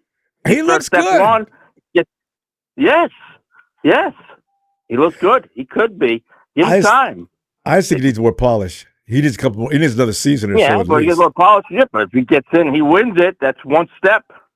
That means he's got to stop holding that ball up. But Michael, they got this defenses. He got to stop holding that ball up for grabs. Stop holding that ball up, Drake, because he holds that ball up high there and they knock it out of his hands. That's Drake. What are you doing? And now with the 49ers going after Max Crosby, that would be good too. I saw that. I would love to get Max Crosby. They showed him a picture of him with a 49ers jersey on. They showed him with a Niners jersey on. I've seen that over and over. Looks good. Looks sharp. It looks great. Now, who would you give the Raiders now? If you could give Max, they keep Mac Jones, I guess, for another year. But, if you get a good offer, you got to take the offer. I don't know what I would not give. You know what happened, Ronbo? Yeah. Yeah. If you don't take the right offer now, what happens if you play him next year and he gets hurt? The offer goes down. I know. Mac Jones and Nick Bosa on the same field. And hey, Rams fans in Seattle, if you make the Super Bowl, you can practice at Hey, Ronbo, how about this? The Rams or Seattle make the Super Bowl, let them practice in that electric park. Let them get electric. That in San Fran, let them practice with that electric. And let something happen to him there. His body depleted. I'll tell you this, Rams or Seattle are doomed. Gene Dean, you're going to lose if you make it, because trust me, whoever makes it from the AFC is going to beat you, clowns. And the Ram Shams, you're going to get toasted. Let's have him get out Sunday, though. If you look at the levels of hate, the Shams are number one. Get them to bleep out of here right now. And then Hawks, I don't have a lot of hatred for them. No. The Patriots. I wish Eric good luck, but you know what I mean? I have no problem with Eric, but, there's some Seattle fans that are quite short of a Happy Meal. We got a couple of them in here half the time. So, I know what you're saying. Yeah. We'll see. And Mark Pro, the real Mark Pro, good luck, man. That's one guy I can respect out of Ram Nation is Mark, the real pro. Yeah, that guy I respect. That guy I have no problem with. He's drunk. Forget about it. He actually says positive things about the Niners at times too. So yeah, I agree. I got no problem with him. That guy's got more sense of Jim Everett, Tribe, than anything else. Don't forget I think Rudy. that real Mark Pro got more sense than Rudy too. Yeah, I got Rudy currently on mute. He respects you, Rombo. So he can leave me the hell alone. He respects you. That's one thing you can say. You get that guy respect. He respects you. Yeah, that's what I like. He shares your channel. Yeah. And he brings his dog. Yeah, I love his dog. I love his 49er dog. We gotta get him. We gotta get him on Ronbo show one day. We gotta get him on video with Ronbo. We gotta get Mark Pro's dog on video with Michael, gotta get him on there. We gotta go. I'm gonna see you Monday immediately after Sunday night. All right. Yeah, after the snowstorm. Yeah, when we get done shoveling. Yes. Oh, that's right. We'll be looking in for you. Okay, good. Everybody should put down in the chat how many inches of snow you guys are getting in your state. No, we should put that down. How much inches? Everybody should let Rombo know how many inches everybody's getting. I'm going to be definitely in the mountains. All right, Michael. All right, Rombo, good luck with that. Buddy. You'll survive. All you too, buddy. Night, fam. Can you imagine 24 inches of snow? What does that look like? Because it's not going to be just 24 inches of snow. You're going to have, my God, that's the ice build up on top. Hey, Jesus! Rongo. Jesus, man, we're just sitting up here chilling and talking trash because, But Jesus, we ain't got nothing to be ashamed of. That's the nice thing about this year's exit. Not really. Hell nah. 12-5. And we're looking to get better. With six stringers and practice squad members. I'm happy for this team, for what they did. They counted the 49ers out. Wild card, Look at it, sloppy. We got guys in and out of the lineup. We were badass. It's all about the atmosphere. Oh, hell yeah. Shout out to Robert Saleh too. He got his bag. I wish he could have stayed for another year, but hey, but it is what it is. Hey, if you're gonna get offered a head coaching job, obviously you're gonna take it. Yeah. Because he wasn't going to the Cardinals or any place like that. But I don't know why he'd pick Tennessee. That's weird. Because the quarterback, he's okay. He might be great in the future. It's hard to tell. What do you think is going to happen to him? Who knows? He might get Mac Jones off the 49ers. Nah, they just drafted that kid they just got last year. He's there to stay. He's going to be the franchise. True. Hey, but who knows? The sky's the limit. Yeah, I don't want Mac to go anywhere and be a backup, though. Wherever Mac goes, I love me some Mac Jones. I hope he gets a starting job somewhere. I don't know where, though. Hey, by the way, Mac's not going anywhere. Shanahan already said that. I just realized. They signed him for 2 years, and they talked about it in the press conference. I just realized they're not letting Mac go. They feel good about their situation with Mac Jones. We got Mac for one more year at least. Oh, yeah. But he's earned a starting job somewhere. He's played phenomenal for the 49ers. Yeah, he needs one. He does. He deserves. I agree. But, boy, I love Mac Jones. He's full-on entertainment, man. Even when he's on the sideline or in the locker room, especially when he's trying to do the Dougie when everybody else, when Kendrick and whoever else is out there dancing, there's Mac in the background trying to do it and walking by and laughing. Gosh, it cracks me up. Oh, yeah. But anyway, hey, Jesus, man, what do you think about our team as far as, you got Sal already, but is Kyle Shanahan, is he still in good favor with you?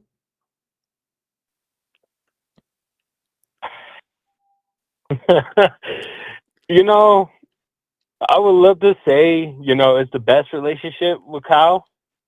He's made the 49er pretty relevant, Extremely. After having two bad coaches, Chip Kelly and Tom Sula, Kyle Shanahan's blown two big games. It's just, when's enough? When's enough? I don't know. I'm starting to lose confidence in Kyle, but hey, if as long as he's the Niners coach, I'm going to ride or die with him. He's our coach. Hey, so if you had some, let's say you do have some options, who would the options be if you're going to replace Shanahan? This is a question I'm probably going to ask all season long because a lot of people are frustrated and tired of getting to the point of right there sitting on that door. All you got to do is kick that thing down, right? This has been a problem. Other coaches don't seem to have this problem when they go to the Super Bowl.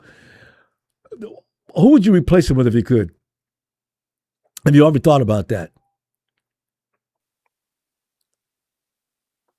Honestly, I would have signed John Harbaugh. Everyone's probably going to kill me for me saying that, No, but hey, that's other my people will opinion. mention I'm that. entitled to my opinion. Stay with it. I'm entitled to my opinion. Yes. You know, he's won it. You know, he's won it. You know, that's all I got to say. You know, I would have took John Harbaugh, but you know, he obviously got signed too fast. You know, I mean, Kyle was another still immediate in signing. the playoffs. Oh yeah, he wasn't going to leave New York. Yeah, you know, and that was a good signing for the Giants. Oh yeah, because you know they got. I would have got John Harbaugh though. Yeah, they got good. Giants is good raw material to work with too, because they got a quarterback in position. They've got a wide receiver that's a badass. They got Scatterboo. I love me some Scatterboo, man. If Scatterboo, I say, oh man, we could have got Scatterboo too. That would be the natural heir apparent to CMC. They have a similar style, and they got the same aggression and fearless. You know, so I just, yeah, but the 49ers could have drafted a lot of players too, though, Ronbo. I know. I mean, you know the list goes on and on. So there's Solomon Thomas, you know. I like character players, though. Yeah, Solomon, man. He's out of the league. Or, no, he's still playing somewhere. Yeah. Who's Solomon with? I saw his name. Probably with the Jets. Was he with Tennessee? I think it might be Jets, yeah. But anyway, I mean, you know, this is what it is. 49ers look determined for next year, though. So, I don't know, fam. We got to stop this, though. I don't know, but, you know, hey, but, you know, the 49ers are going to be coming back healthy. You know, we're just not going to have George Kittle. Oh. That worries me. You know, the 49ers are going to have Fred Warner and Nick Bosa back. But no George. And even if we, and, you know, and get Brandon Ayuk the hell off our roster already. Like, he's not. You see the 49ers face? What the you hell? see Lynch and Shanahan's face when I don't get where they're waiting Ayuk? for Ayuk. They want to see if they can get something for him, of course. But I loved it when they said, Brandon Ayuk, and they both looked at each other. Okay, go ahead. Oh, they hate him. Hey, Jesus, we got to go, fam. But you know what? Let's talk more about Brandon Ayuk a little bit more Monday. All right? Oh, yeah, Ronbo. Shout out to the Niners, and, you know, shout out to our fan base. You know, we're the best fan base anyway. Exclamation point. All right, fam. I'll see you Monday. All right, Jesus. Thank you. Hey, yo, Jordan. Hey, what's up, Ronbo? Oh, man, we're just sitting there looking back on 2025 and hoping for changes in the next season. And, you know, I don't know. Yeah. Brandon, go ahead. Oh, I'm sorry. I had to mute my TV because I had you. Oh yeah, thanks. Sir. Had you going? Okay. Yeah. I'm sorry. Say that one last time. Yeah, you know, we this is solid. Your feeling on that and how you're dealing with that, and Kyle Shanahan. You know, Canty says Kyle Shanahan has done no more than any of the other coaches that got fired. And, you know, I see, Chris, you know what you need to do? You need to just back up off of that because I hate when NFL analysts and talk show hosts, they start getting stuff to get clicks. He don't believe that himself. But go ahead, what are you thinking? Yeah. I believe Kyle.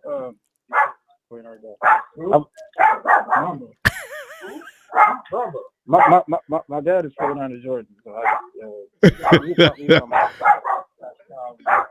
Jordan? Oh, okay.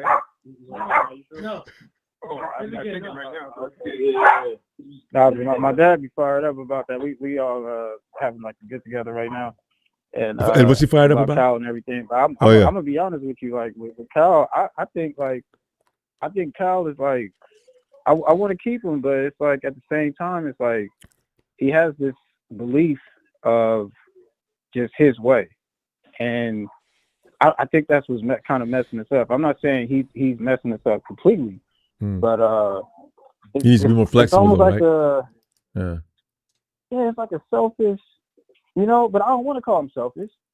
I know the man is about, really winning and everything. Like I seen him at Nordstrom at Valley Fair Mall one day, and he's on the phone talking like, a bunch of Niner stuff on the phone. Like he was serious, So I know he's serious, but like, is it time to kind of go with somebody else? Or, I almost even thought we could have somehow brought Jimmy G back, even though it sounds stupid probably, but Jimmy G bring Kyle back, and maybe he get that light, that lit fire back, and kind of opens up the playbook or something like that, but I'm kind of torn between the two. Like I do want to keep him, but Jordan, Brock Purdy pretty much got Kyle off of that. You know how Kyle used to be very serious. You run the plan like I've got it set up, designed, and you'll get the desired effect. Don't just trust me on this. That's Kyle probably for the most part. But we've seen Brock Purdy do some things that Kyle talked about in public that did go against the grain of the almighty Kyle Shanahan on several different occasions.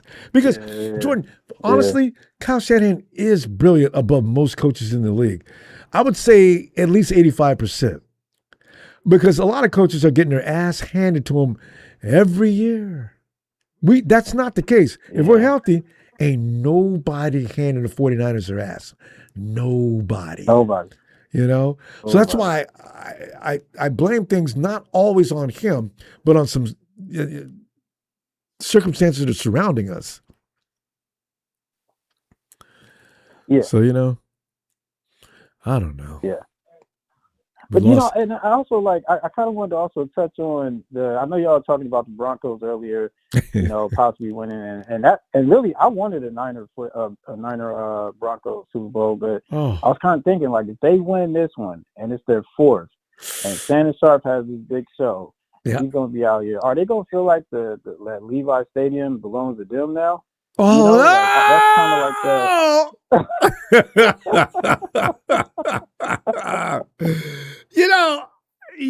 I don't see, because we beat the Broncos so bad one year. They're probably still talking about that in Denver.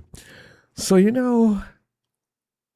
there's a few teams around the league that we don't got to hold them down, including the Shams, who already talk major poo-poo every chance they get.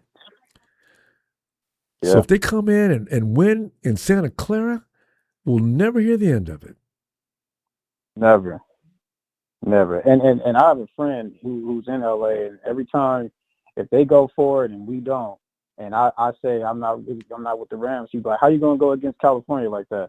But I know, right? When it's us going to the NFC Championship, like we there at the NFC Championship and they not, he's like, oh man, whatever with y'all. Like, and I'm like, see, did you ask him? It's like I try to. If it was us, have a Shams fan ever rooted for us in that situation? I don't know any. Nope. God. They didn't even like us. Like, I won't say like us, but Kendrick Lamar didn't even include us and not like us. Everybody out here is chanting the song, and it's like he had nobody from LA on stage with him. He performed it. It was nobody from the Bay.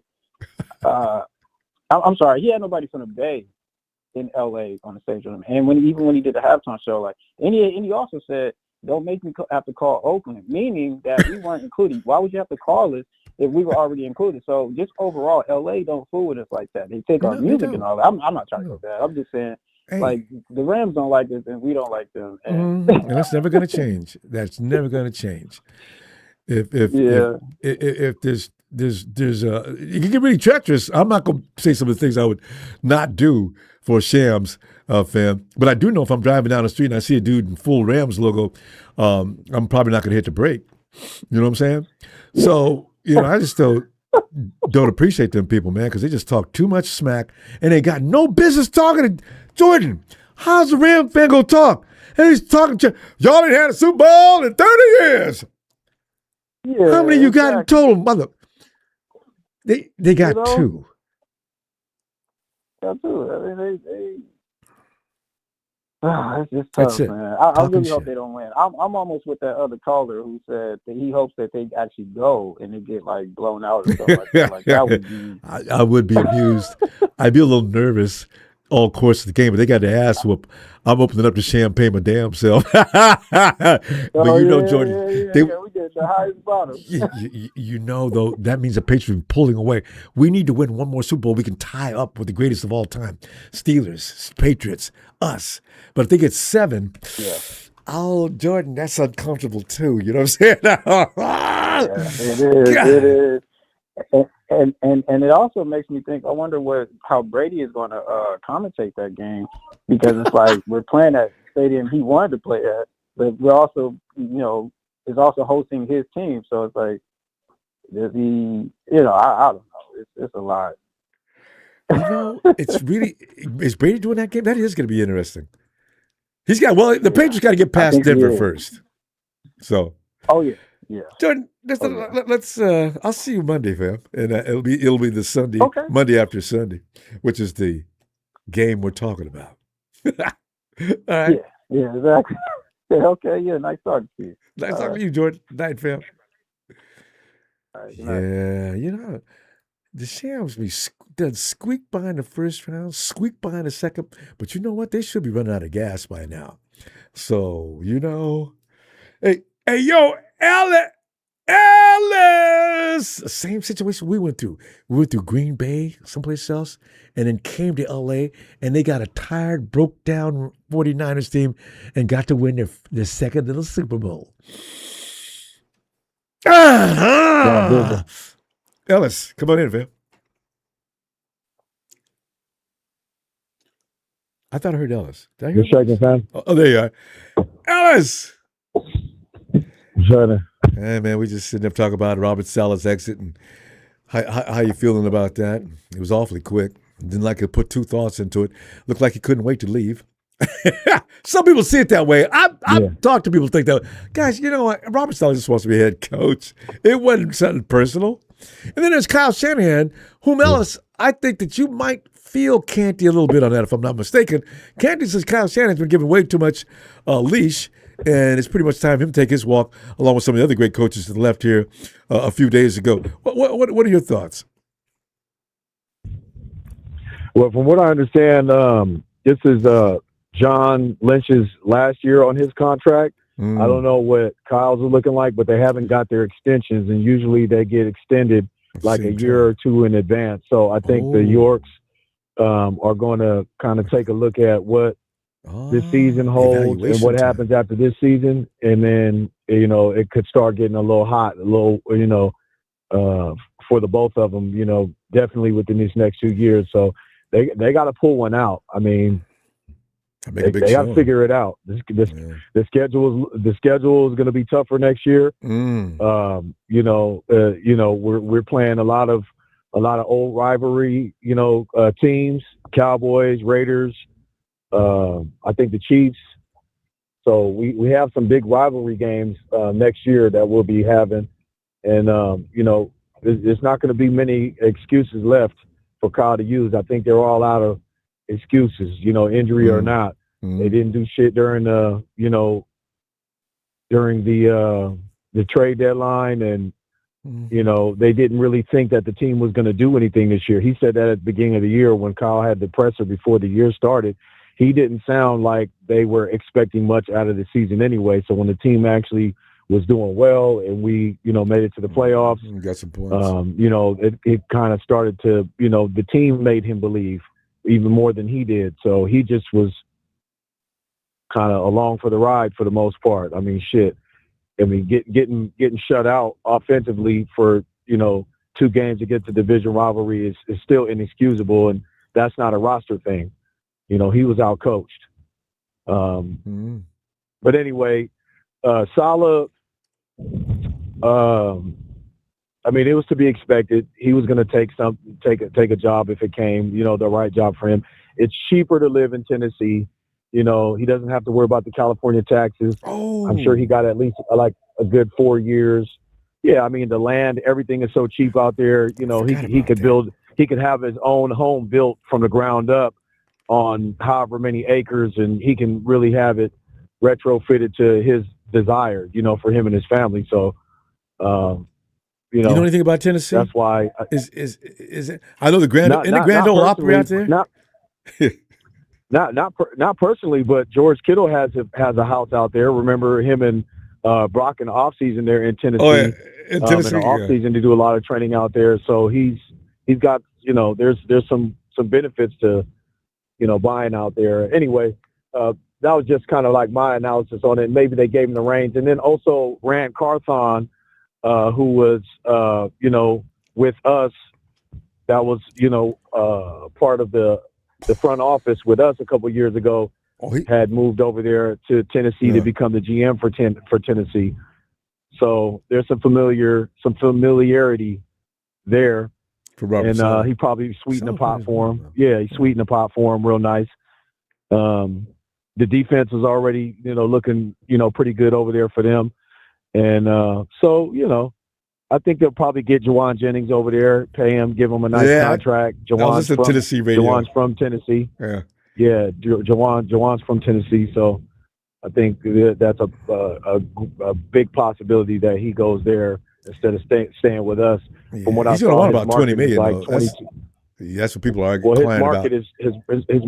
his market is actually $22 million. So I don't think that he's going to get that from us. And so Jawan has likely played his last snap as a 49er. Unfortunately, I would love to have him back because what he brings on the field from so many different perspectives. We have not had a wide receiver that has done that. I can't name one wide receiver or think of one wide receiver that has brought all of what Jawan has. He's a total package. The only thing he's missing is a 4.3 speed. You know what I'm saying? 4.3, 4.4 speed. But outside of that, he's a great player. So yeah. And what's the quarterback's name? Who? Tennessee. Cam Ward. Yeah, Cam Ward. Cam Ward needs a guy like JJ too. Perfect. Because he'll take Cam to the next level real quick. So yeah. And they had Calvin Ridley, I think, over there as well. So they have a veteran receiver. Calvin's pretty good, and whatever they can get out of the draft based on their draft positioning and stuff like that. Yeah. He can kind of build that team up pretty nicely. But I'm going for the Patriots for the Super Bowl. I don't think the Broncos can pull it off without Bo Nix. Yeah. Yeah, and look, man, the Patriots got a good ass defense and offense. They're not just good on one side. And they're high energy too. I mean, I want to see it. They did. So yeah, they've been beating teams up. This year. You know what I mean? Looking real, serious about it. So I would rather see them in the Super Bowl, and I'm going for the Patriots no matter what. I don't want any of our division rivals to win in our home. We'll never hear the end of it. The Patriots just, I would love to pay the refs off. Anything, especially the shams in there. Call everything on them. That's 15 yards. His shoes aren't tied for unsportsmanlike conduct. Yeah, get him anything. Fam, we gonna go. I'm gonna tell you what. We're gonna be talking about this Monday though. That game has got everybody's interest peaked. All right. Right. Okay, family. I appreciate it, man. Thank you for the platform. Shout out production. Thanks, Phil. Yes, sir. Shout out Tony, Tone, all the family. Shout out to chat, Nikita, Money Mike Jones. Shout out Harold, Show, the Dragon family. My man Frank, Brian, and all the fam, man. Y'all know what it is, man. It is. It's for life. All righty. Have a great night, fam. All right, bro. Give my best to the squad, you too, too. fam. All right. Yes, sir. Yeah, we got our first game tomorrow, man. We're getting cracking basketball season. All right. Go kick some ass. All right. Yes, fam. sir. All right, man. Peace. And Smooth just enlightened, to know, Smooth, I wish you would have said anything. We get the 27th pick. We go get a 27th. The 49ers probably trade down, too. Watch. Hey, yo, Frank. Ronbo. Frank. Come on in, fam. What's your mind? Hey, man, we're just sitting there reflecting upon 2025 and wondering what's going to look like next year, because a lot of us was hoping Robert Saleh wasn't going nowhere. Robert Saleh blitzed. He couldn't wait to get out of here. And then, hey, by the way, Frank, your feeling about Kyle Shanahan. There's some talk that Kyle Shanahan, why is he continuing to stay in San Francisco when everybody else got fired? We're talking about 18 years for Harbaugh. The Patriots left their. I mean, everybody's leaving. Kyle's still hanging in there.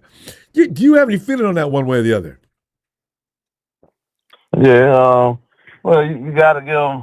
You can't fire him this year, because what he dealt with. True. As far as the injury, so we're gonna give him a pass Chris on this. Canty. We shouldn't even we shouldn't even made it that far. You know what I'm saying? But I thought we could have went further than what we did. Kyle just get like, I don't know, he's too smart for his own good, I guess. Like his play calling, man. Like I ain't understand the play calling on this last game, Ronbo. It's like you draft these players. And I don't get why they don't get in the game. And as soon as you put the dude Jordan James in the game, you see the burst he had, Ronbo. I know, right? Speed Nobody that forgot he had, that. Ronbo. Yeah, I seen it. I'm like Kyle. Why? But he was forced to play him. But you could have been played him, Ronbo. Why McCaffrey getting on? You keep abusing McCaffrey when you can let Robinson and Robinson and Garendo or Robinson and James take all that punishment. You can let McCaffrey play the wide receiver. Like I don't get Kyle thinking, Ronbo. So I just feel like that's the reason why he didn't get fired. But this coming season right here, Ronbo, they need to go all in, Ronbo, and make the right moves, Ronbo. Draft the right players. Go. Trey Henderson is a free agent. This coming season. Go get him. Go get him. Draft right. Draft top tier players, Ronbo. I know. We hate to do that, don't we? We need a lot. Look at Indiana, that corner from Indiana, Ponders. The dude Ponders. I forgot his first name. Like that. Shutdown corner, number 5 with Indiana that just won the championship, Ronbo. A cold dog, Ronbo. He Emmanuel Jimmy Ward. The Emmanuel Jimmy Ward was probably a little better, a little taller. Can hit, shutdown corner.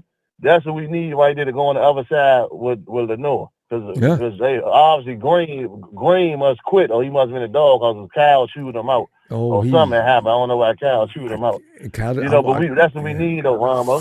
We need though. We have a lot that we got to build on this team, Ronbo, and they got to spend that money, Ronbo. They can't stop being cheap. Spend that money. Like this gonna be embarrassing if the Rams win the Super Bowl, Ronbo. McVay won 2 Super Bowls. Kyle won 0. Come on, man. That's embarrassing. Now, McVay hasn't won it yet. That hurt. Yeah. No, I know. I'm just saying. No, I'm saying if they win. You know what I'm saying? If he does it, Ronbo, he won 2. Kyle ain't win none. Like, come on, man. That's stinger. That hurt. That hurt. Come on now. Like, because I got it being New England and the Rams in the Super Bowl. I got the Rams beating Seattle. I got gonna be New England and the Rams in the Super Bowl. They're gonna be the battle of the MVP quarterbacks. That's what they're gonna be. I don't know. You know what? The league might like that too. That's what they're gonna be, Ronbo. The battle of the MVP quarterbacks. I'm telling you. Watch. The football be set, man. That stuff be scripted, man. Watch what I tell you. Watch the Rams beat Seattle. And New England gonna beat them because Bo Nix ain't playing. So New England gonna beat them. Still, I'm not about to do nothing with New England. So New England gonna win. The Rams gonna go up there and beat Seattle, and they're gonna be the battle between them two. I don't know who's gonna win, but hey, that's what's about to happen, man. And it's just sad, man, to see us, man. This it right here for Kyle, for me. This year we healthy and we draft right and we get the right pieces in free agency and we don't make it to the Super Bowl and win it. Kyle gone, man. This 10 years right here, we got to move on, Ronbo. We got to move on. Kyle, I just don't get he don't play his players. You wasting draft picks. Like, come on now.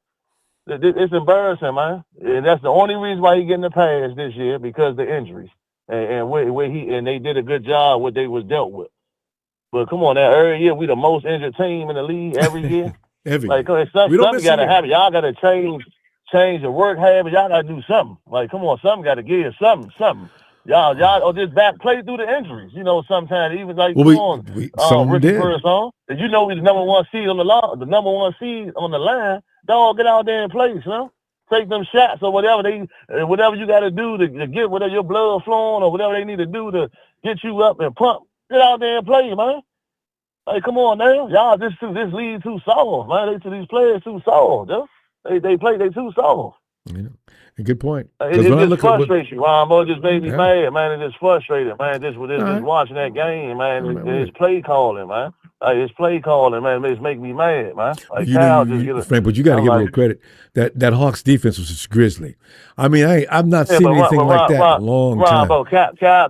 Ronbo, all you had to do was put those different little the scheme up something different, Ronbo. Kyle be thinking people fear him. He's just Kyle Shanahan. He coming in he's just guru and this, that, and the third. Come on now. He could have play called way better than that against that defense, Ronbo. Yeah, they played like I said, you could have been put Jordan James in the game, Ron, but they didn't never see Jordan James. You could have been keep just doing something, you could have did different stuff, Ron, but Jordan Walker's gonna play. What was wrong with Jordan Walker? I don't know what's going on, Jordan. Hey, come on now. Kyle didn't want to put him in. What was wrong with Calvin, Ronbo? Jacob Calvin. He wasn't on the injury list. Jacob Calvin was good to play. Kyle talked about that. Frank, I'm telling you, I'm glad you're mad. Keep that man on. We're going to talk about it Monday some more, and because we got to go. But always a pleasure to hear from you, fam. All right, man. Excellent you too, points. I love you, man. Yeah, love you back, Love fam. you, man. You know, shout out to the family, man. Shout out to my man Ellis, man. What's up, big dog? Shout out Big Show, Papa Dragon, man. The whole TNT family, all the everybody, man. Tony, my man Smooth. All the San Francisco ladies, I forgot their name, but shout out to them too. You know, I love all y'all, man. So John, you know, we just look forward for the draft, man. That's all. All right. All right, Ronbo. All right, fam. Good to hear from you. No more fish sandwiches next year, y'all. No more fish sandwiches next year, man. We don't deserve them. We'll get them though. All right, Frank. Night, fam.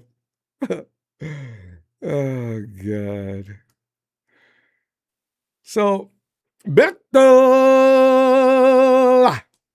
Hey, what's up, Ronbo? Bethel, man, we're doing like we do every year at the same time, it seems. Yeah. We're sitting here looking at somebody else going to the big show. As we sit here and wonder why. Not us.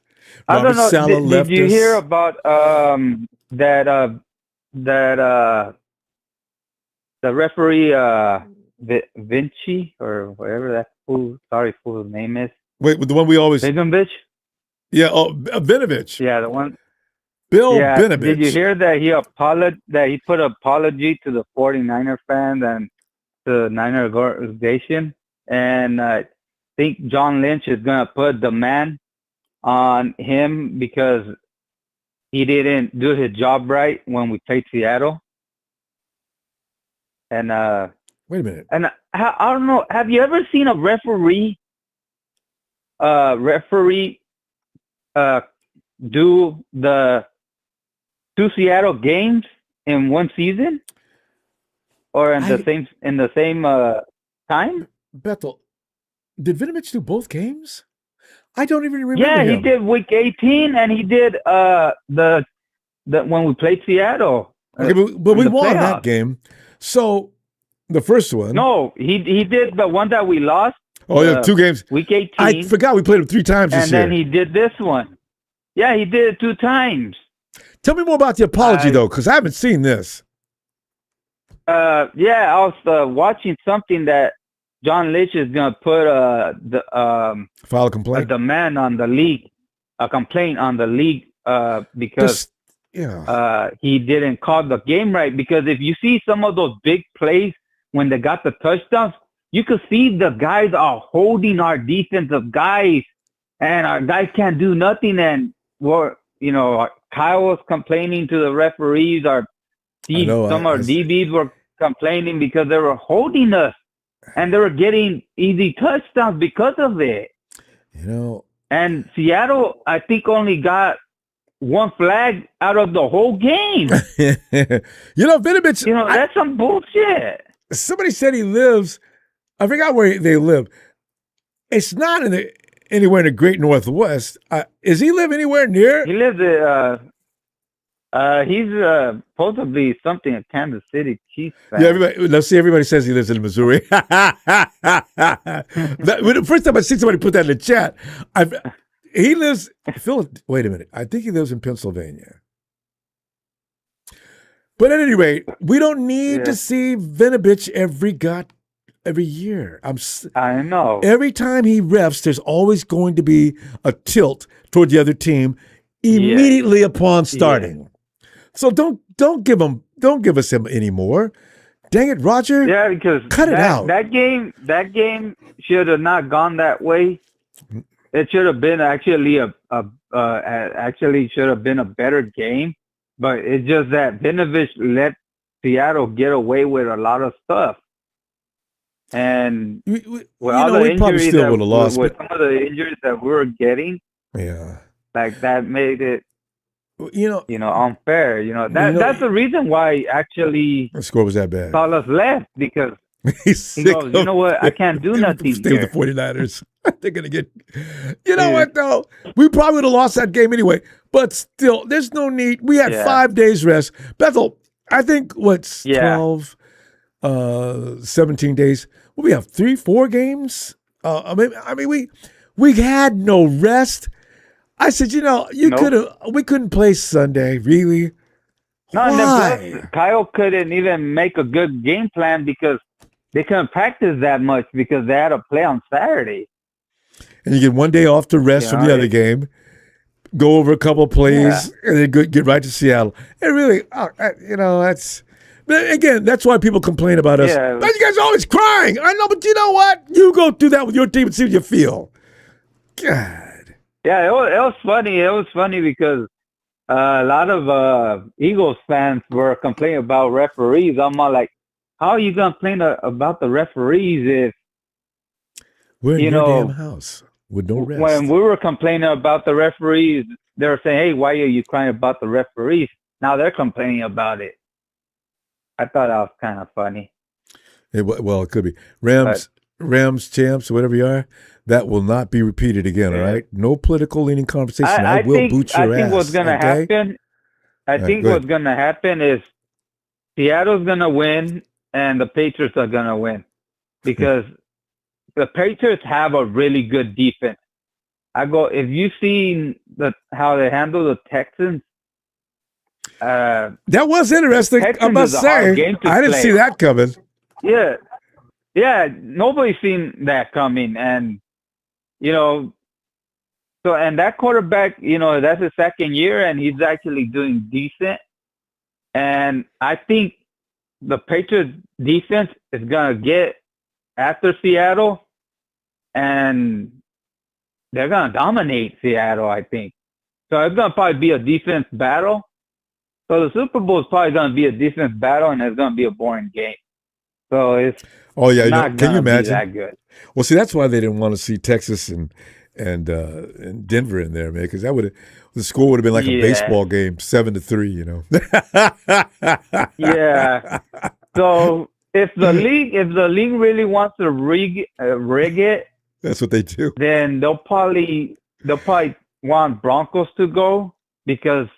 Then it will probably be maybe Broncos versus Seattle, and then Seattle has a dominate defense. They both do, so it's gonna be. I agree, but we got to go. We're gonna come back Monday and reconvene to see what happens in the playoff game this week. Either be overjoyed or be laughing. I hate Seattle, but I'd rather Seattle win than the Rams win. Same here. Sick of them nonstop poop talking motherfucker. God. All right. Yeah.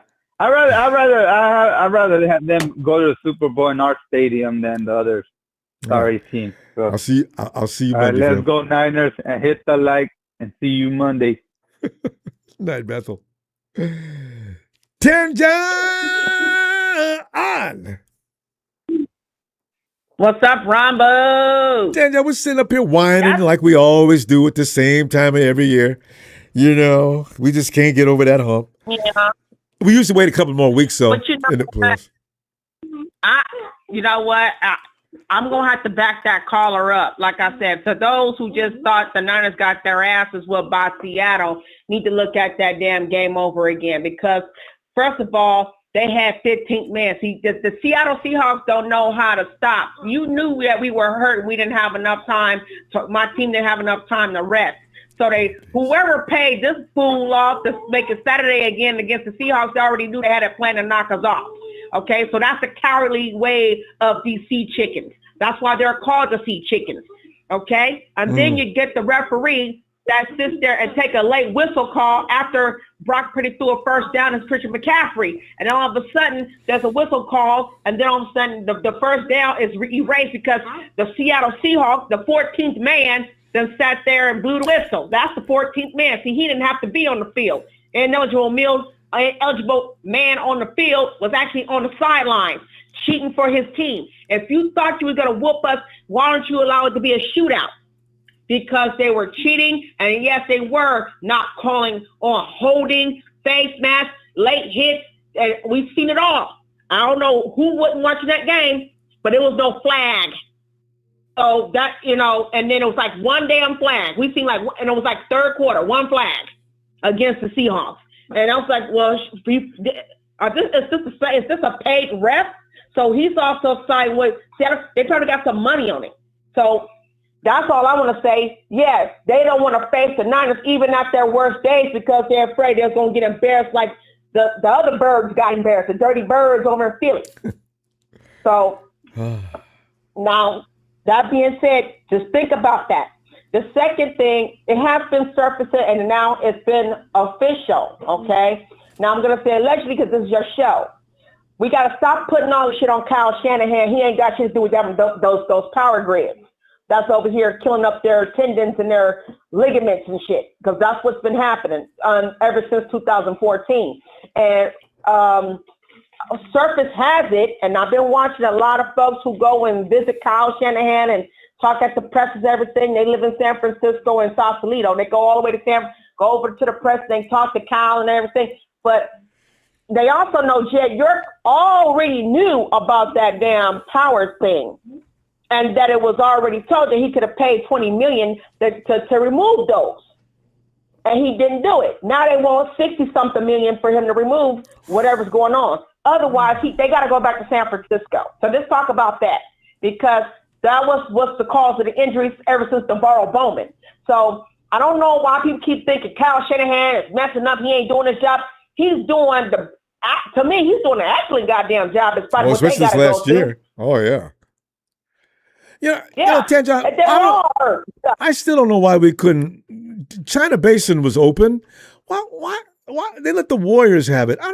I'll never understand. They said something about boundaries because it was more about the attraction and their money, where their money going with the attraction instead of the love of the team. Hey, I'm a franchise holder. I own the Niners. I own the franchise.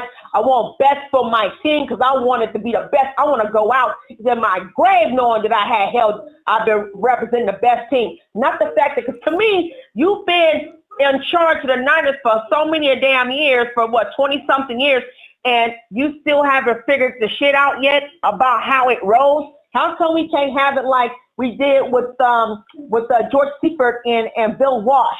Okay, we didn't believe in getting rid of them when they was 2-14. We didn't get rid of them. You know what I'm saying? So I don't know about these new Niner fans, but y'all better do your research and go back and start looking at some past history of the Niners. I've been following the Niners since 1984, and I've been a Niner faithful ever since. And I've seen stuff change and stuff changing for the worse, especially when it changed hands. So that's the second thing. And then the last but not least, we got Mac Jones. Mac Jones don't want to leave. For those who didn't know, Jawan Jennings was crying. He said he didn't want to leave the Niners. He said this is home. He want to just be one and done with Niners. He want to be with the Niners. He don't want to leave. And then John Lynch and Kyle Shanahan said out of their own mouth, we're gonna keep John Lynch. We're gonna do not John, what's his name? Jennings? Mac Jones. Jennings. They're gonna keep Jawan. They love him. They love his energy. They love They love his grip. They love everything about him. So they're not getting rid of him. And Nick Bosa staying. Let me see. So no, they want to build. And let me tell you what I heard Kyle said, which I loved. I love what he said to him and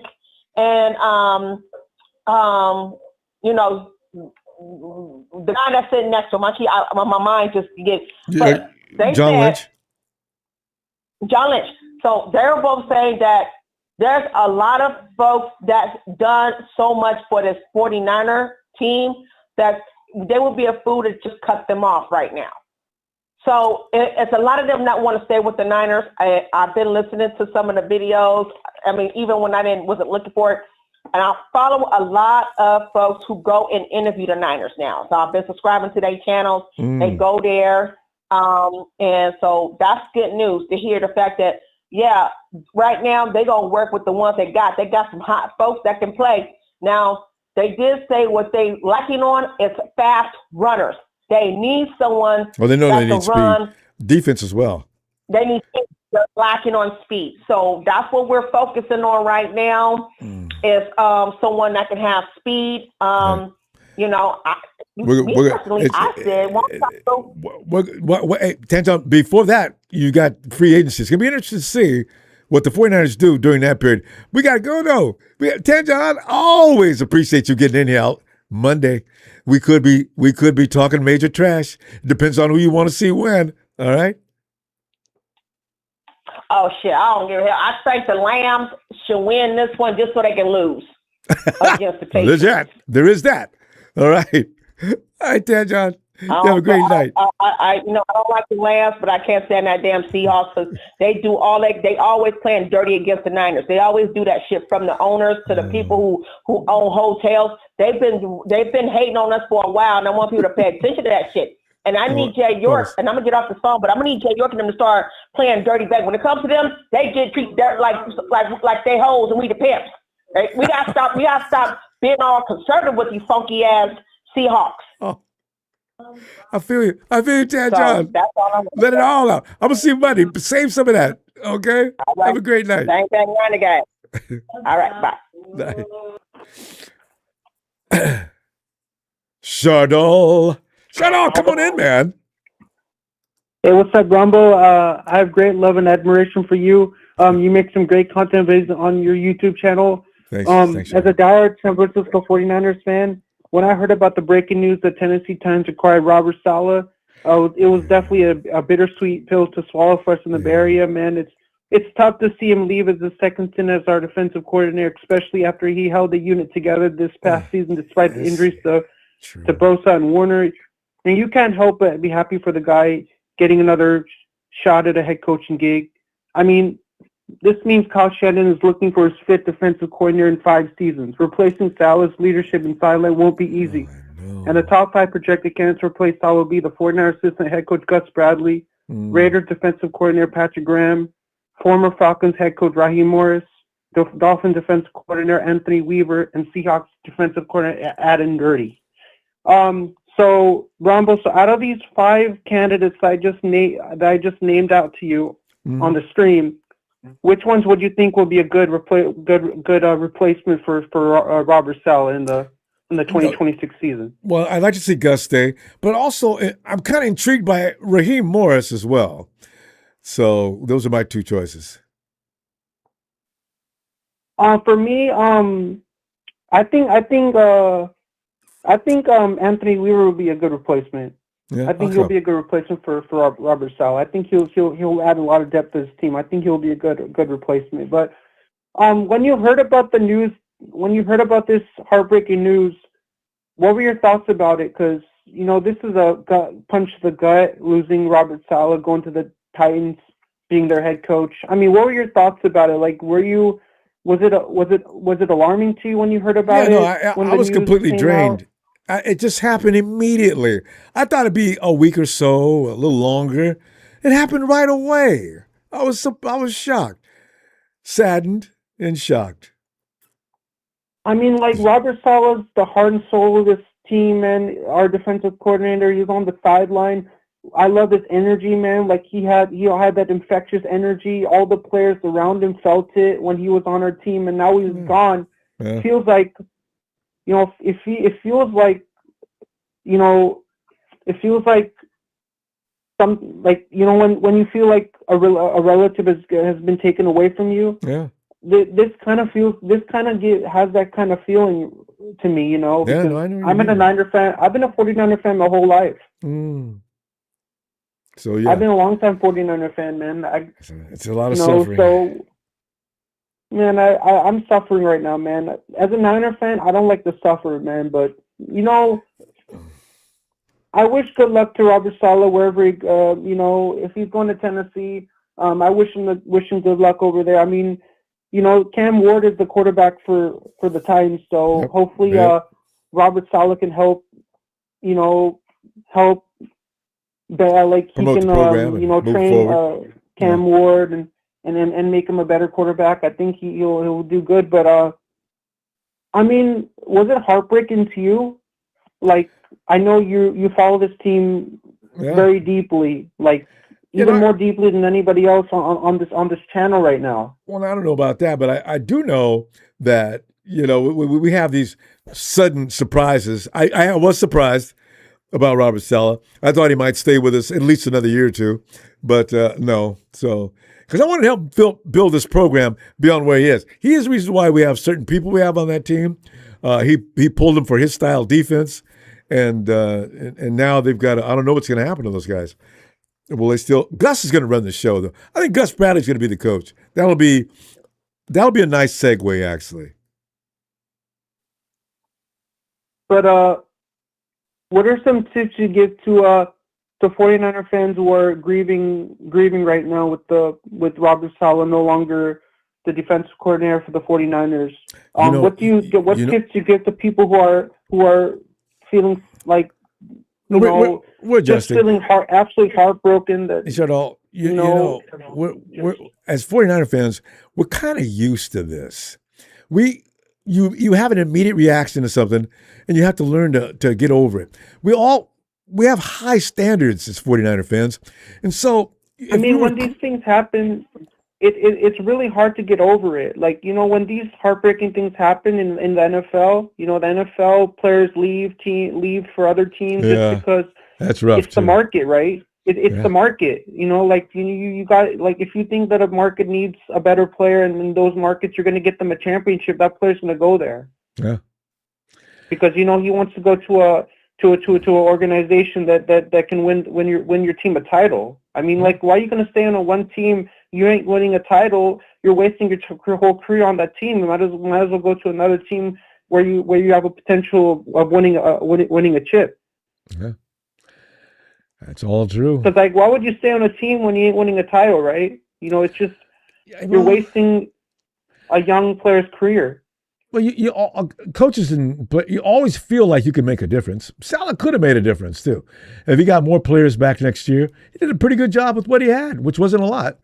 So I mean, but the problem what I hate about the 49ers is that we have a lot of injuries. Like, that's the problem that is really detrimental to our organization. Bosa's out, Warner's out, Michael Williams is out. Like, that's the problem with this team. Like, it's just like so many injuries with this team. Like, I just can't take this anymore. Like, it just has, with all these injuries, man. Like, it's going to stop, Shardol. Stop. The buck stops here. What to do, Ronbo? We got to stop, Shardol. It was great coming on the show, man. I'll see you on Monday, and we'll talk more about this. Okay, Shardol. I'll be looking for you too. All right, fam. Night, Shardol. I'll see you on Monday. Okay. Good night. Bye-bye. Anthony. Ronbo. Anthony, we haven't talked since Robert Saleh left. Last time we were talking, Robert Saleh was still pretty much going to be a part of our organization. It appeared that you just didn't see that coming. A lot of coaches, he had been getting requests to come in and do interviews. But Tennessee, he really loves Tennessee. I see him coming a mile away, Ronbo. You knew he was going to Tennessee? Not to Tennessee, but I knew he was leaving. You did know he was leaving. But other than Tennessee, I don't know. Where else would he have landed? What would you I prefer ain't for him? expect him to go to Tennessee though. Yeah, I know. Tennessee's in the throes Me personally, of building a Rambo, new team like the Jets were when he went there. Why would he do that? Tennessee is a bad fit, Rambo. I know, man. I still don't know. Because he got an unproven quarterback over there. He shows promise, but still, And I don't see right. Robert Saleh developing a quarterback, Rambo. Hey, who's he going to pick for an OC? There's another point. Because Robert's not going to be involved in that. Who's he going to pick for an OC? I don't know. What is Robert going to do for an OC? I mean, Rambo, the reason why I say he got an unproven quarterback, think about it. Yeah, Wilson over there at the Jets, and Rodgers over there, and he still couldn't do nothing. You see what I'm saying, Rambo? Yeah. Now you got a young, unproven quarterback. And you know what? He wasn't running the offense in New York. And the number 2 draft pick just came in. I don't know whose fault that was, but that, man, that was scary.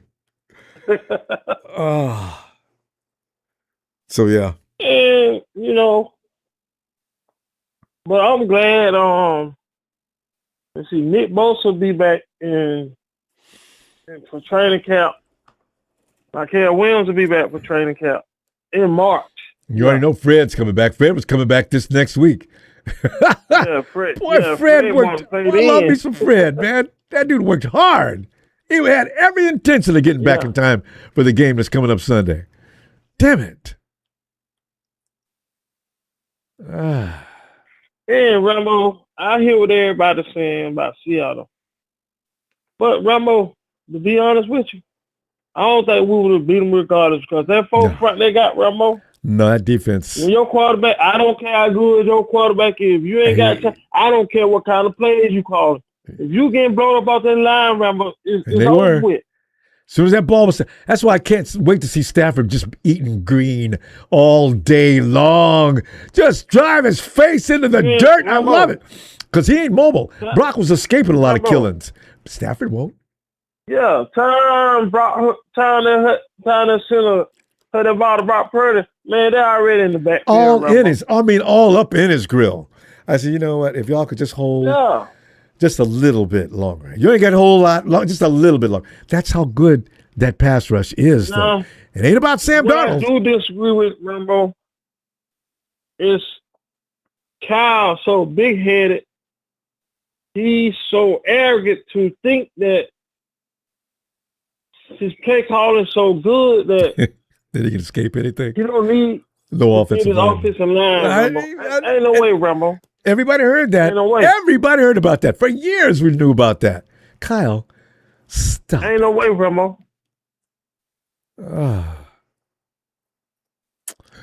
Well, I bet you he's thinking about it now. And Trent Williams is not going to last more than one more year. This one more year is it, no matter what Trent says. He lost a step last year. He's still good. Trent Williams, yeah. It was still good, but not Trent Williams good. And the Hawks didn't respect him. So. No, I think. I mean, he wasn't as bad as some of the rest of the guys in the offensive line. We can go in this draft, Rambo, and get some speed. A speedy wide receiver with some upside, Rambo. Because that's exactly what we need, Rambo. They both of them already said it. They're already thinking, get some speed in here now. You know? But we've had Rambo, speed, Anthony. We've had speed that can't play. So big-headed, he won't play him. No, Kyle, a lot of people give Kyle, he didn't play Collins and Watkins because they weren't ready. They hadn't played all year. Huh? Yeah, Collins and Watkins hadn't played all year. They weren't going to get anything done. But I would have liked to see them. Yeah. Rambo, you remember I kept telling you Kyle should play Jordan James. You put the boy in the game. He looked good, didn't he? CMC would have averaged 2.4 yards a carry.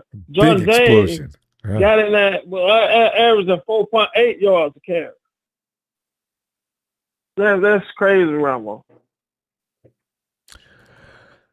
That was with, I think some of the starters sat down.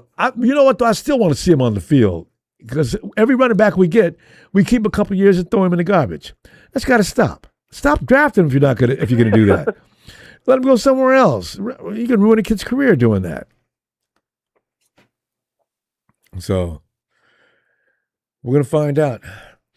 Anthony, we got to go. I'm gonna tell you what. I'm gonna be back Monday after Super Sunday, and see what happens.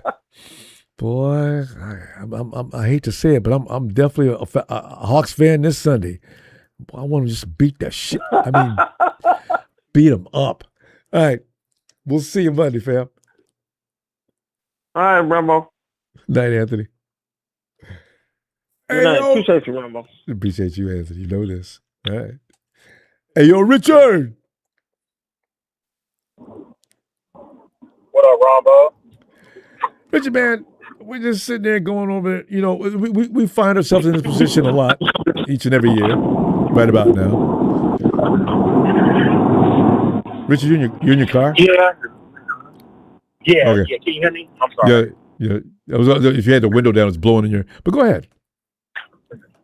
Yeah, I think the last time I called was the day before our funeral. Ooh, that was brutal. Whoa. It was, but I'm proud of the guys though. Like there's no shame in how we went out. Oh hell and yeah. Sometimes it's kind of meant to be like a wake up call too, and kind of a measuring stick of how far you need to grow and things that we need to work on as an organization and where we want to go. Because I feel like we had a crossing roads as far as work, to get to where we want to go. We really, and with Robert Saleh leaving, it's just like, damn, like that's the worst timing ever. I mean, right? I'm happy for him, but damn. Yes. That's gonna be at least another year or two. Oh. I'm curious as to who would you like to see, Ronbo? Because I'm just now tapping in the last 10 minutes. I want things to stay kind of the same because Gus Bradley's not going to ask for different personnel or anything.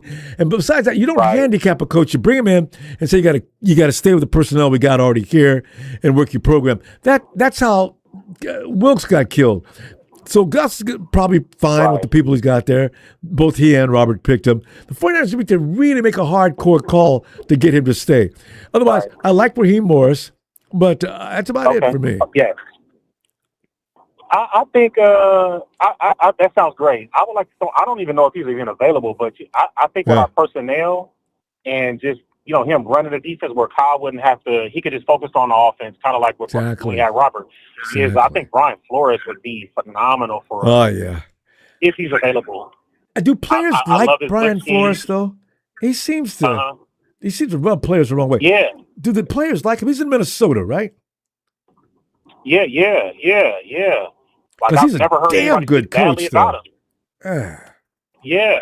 I would not be mad at Raheem Morris, and I think him and Kyle got some history going back, so I would not be mad at that. And I wouldn't be upset if we kept Brock Gus on that continuity thing. And my whole thing is as far as like with this team and this organization. And as a fan base, I like to say to everybody, hey, for those that are in panic mode, we need to relax, okay? Like, let's relax. Because if Kyle and Lynch built it before, they can build it again, okay? I agree. It's just sometimes it's going to take time. Some things have to take time. We've been bringing a lot of young guys and have been kind of hitting on our last two drafts, okay? And then we just, we really got to figure out that injury thing, too. If it is that damn substation. You know how many Super Bowls we have right now? Honestly, if it wasn't for that. Everybody's playing alive. Yeah. I hope, because I read somewhere that it was like 10 times the normal league average of our injuries with the soft tissue thing. So I don't know. It might just be a diet thing. I heard a doctor come on up there in San Francisco, and he came on and said, the guys need to be taking some more vitamin D and getting some collagen in there. So it could just be something simple as that, a supplement. I don't know. But organizationally, I like where we're at. I think we're in a good place. It's not as though we made it to the divisional round. It's not as though, we got our butts whipped by. No. Listen, we're in the toughest division in football. half our team is injured, and we still almost made it to the NFC Championship game. And in the toughest division in the league, we have a split and a sweep. You know, so ain't there's no point in being ashamed of that team. Well, I'm not ashamed. We're not ashamed of them at all. You know, get everybody healthy, and we serve notice. The league wouldn't have a prayer. Oh my God! Right. I know it's a little early. I think for the draft, damn. I don't trust Ricky anymore. I've just lost a lot of confidence not in his skills, but in his ability to stay healthy. Listen, man, it's like I'm at my job, and I had 3 people call out tonight. So guess what? That was more work on me. So I need people available, man. Every 2 years in a row, same thing. Yeah. Luckily, this draft is riddled. I started my draft pre-selection already. There's some young kids coming out. These wide receivers are lethal. There's one out of Georgia. I forget his name. He is a Debo clone. I think he's number 5. That young kid is lethal. And it's another kid out of Arizona. Is he fast? Yes, fast, breaking tackles, explosive. They use him in the backfield, kind of just like how Kyle used Debo when he first came out of South Carolina. So I'm excited. I do trust Kyle when he's picking wide receivers more often than not. He's going to hit. I know things didn't work out with Brandon Ayuk, but he did pick him. Oh, Brandon. And develop them. You know, when they interview these guys, they have some checkpoints. Brandon Ayuk is a mental case. He can play his ass off, but there's really something wrong with him. Block. Yeah, so it's and those things you can't control. Right? That's what I'm saying. During the interview process, you've got to check for some certain things. Take some notes from when you talk to Brandon Ayuk. How did he answer this question? How did he answer this question? What did he say? What's his opinion on this and that? Take real severe, close attention.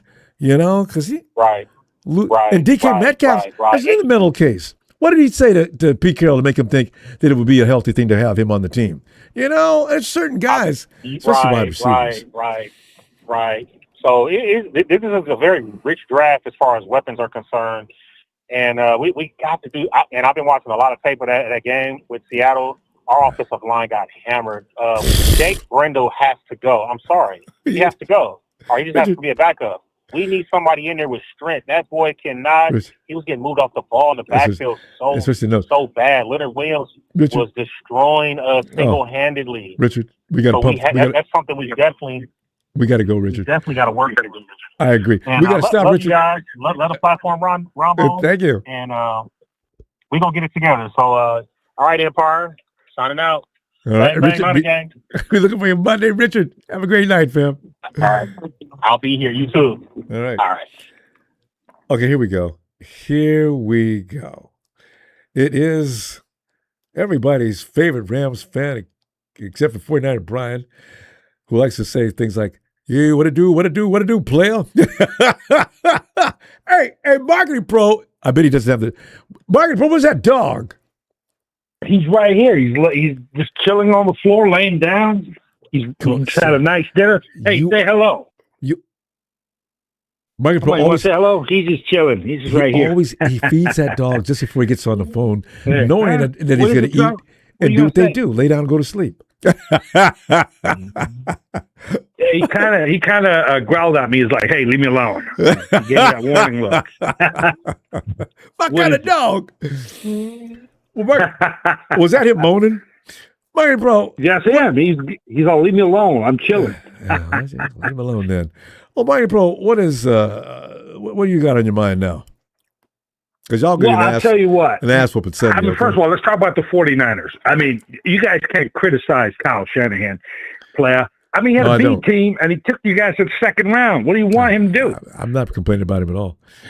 Some people they think he's ran his course, and this is the best he's ever going to do.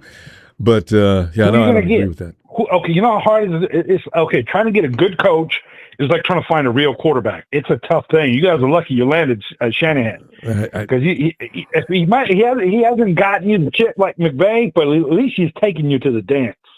Yeah, no, that's what I'm saying. Or you could be like Sean McDermott. Did you see the Bills owner a roast? And why he fired McDermott? I know. One play. Oh, man. I think the Bills have it worse than the 49ers, to be honest with you, because that 13-second debacle against the Chiefs, that's worse than anything you guys been through. That's true. The Chiefs and Bills have been back and forth. But it goes farther back than that. You go all the way back. They lost 4 Super Bowls in a row. 4. Yeah, they got it worse. But I think the 49ers will be all right. You'll be back strong. Now, there's a lot of smoke about that radiation thing by your facility. Who knows how true that is, but well, you know what? Maybe you guys start practicing in, Stanford. Use their field. Well, you know, we've been actually been practicing out there even since we was in Candlestick. I don't know how long that mechanism's been out there because nobody ever talked about it. The 49ers have been practicing over that area for a long time. So nobody understands why all of a sudden this generation of players is getting hurt. Other people come in there and play us, and they can't seem to be fine. So I don't know. Yeah, well, now let's move on to the title game. I'm going to tell you why the Seahawks are absolutely cooked. Sean the Genius McVay held the playbook back against McDonald's. McDonald's showed all his adjustments to McVay when he went after that Thursday night game. I mean, when he tried to blitz, Stafford lit him up, right? So then they tried to do zone. That didn't work. Now, what did work was shadowing Puka because we didn't have Adams. They started kind of double team him, and then they started hitting Stafford. That slowed him down. However, what was Stafford's last play? Touchdown to end zone. 456 yards, 3 touchdowns. So they have no more adjustments for McVay. McVay knows what's coming. But McVay is going to bring the playbook he's been holding back in that title game, and it's going to be a massacre for the Seahawks fans. I'm telling you right now. Rams are going to blow them out. It's going to be massacre, ugly. Right? Yeah. Okay. Yeah, and remember, Sam Darnold, his oblique injury is real. I guess he worsened it in that game. You know, so what quarterback wants to sit out the game? You know, when you're winning a big playoff game, don't you want to finish the game? You're up big. So there was a reason why they took him out of that game because that oblique injury is bad. So, and now the other thing, the Rams defense is waking up. Ronbo, you got to admit, player, you were impressed by the Rams' physicality in that game. Remember that dude tried to leap over that player, and Lake just came in like Ronnie Lott and boom, planted him to the ground. So our defense is waking up. Our special teams is cleaned up. I mean, that kick was spectacular in the snow. And our offense is going to do what our offense is going to do. So the Seahawks are absolutely cooked.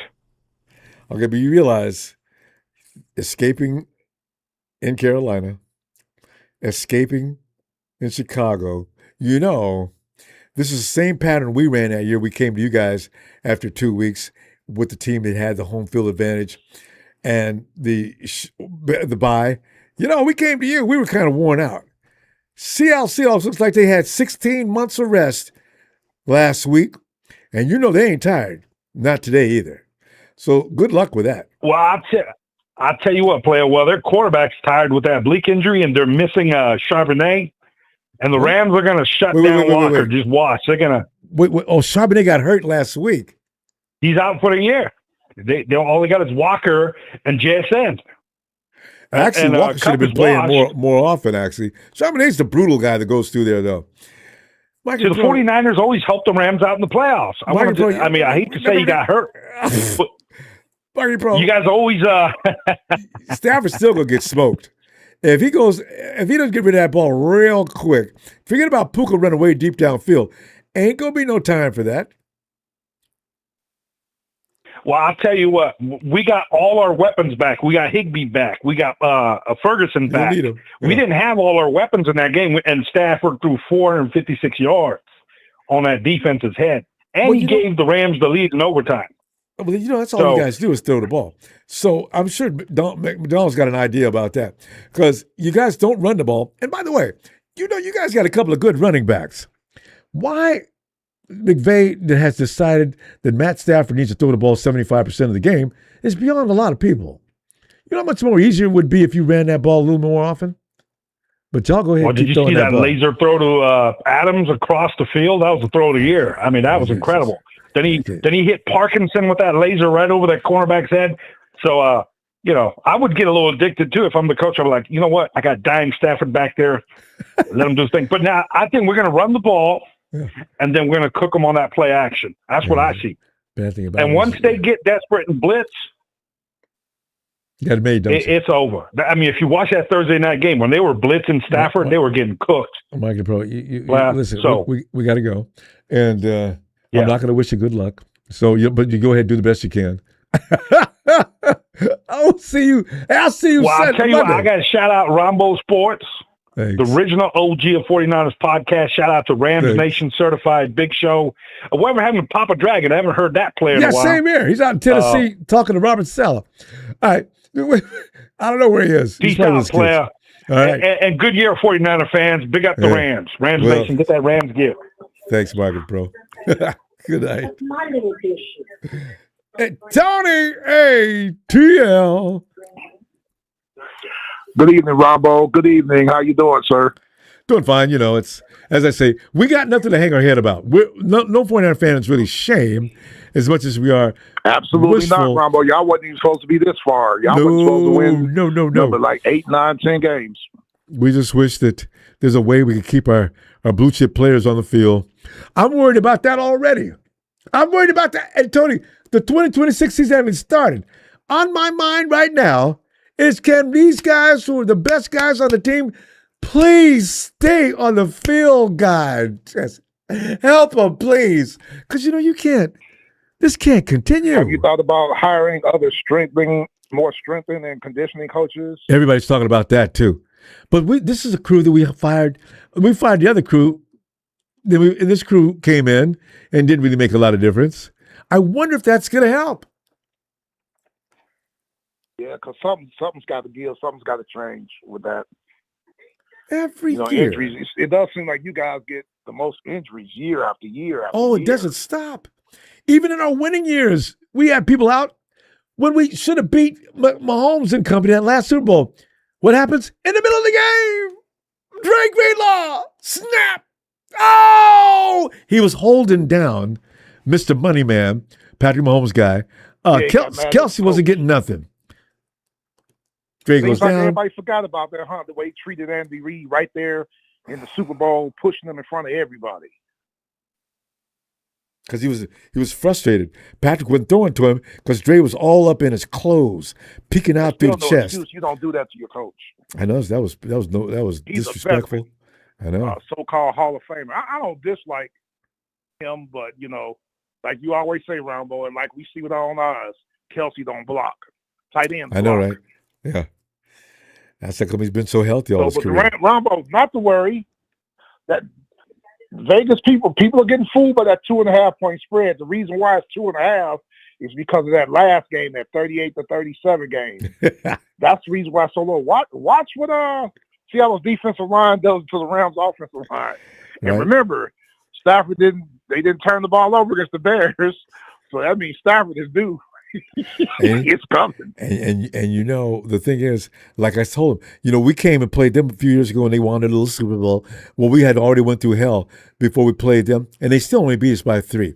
Now, if those clowns, they got escape from Carolina, escape from the Bears, this automatically should be an ass. There will be no escape on Sunday, Ron. Yeah. Watch.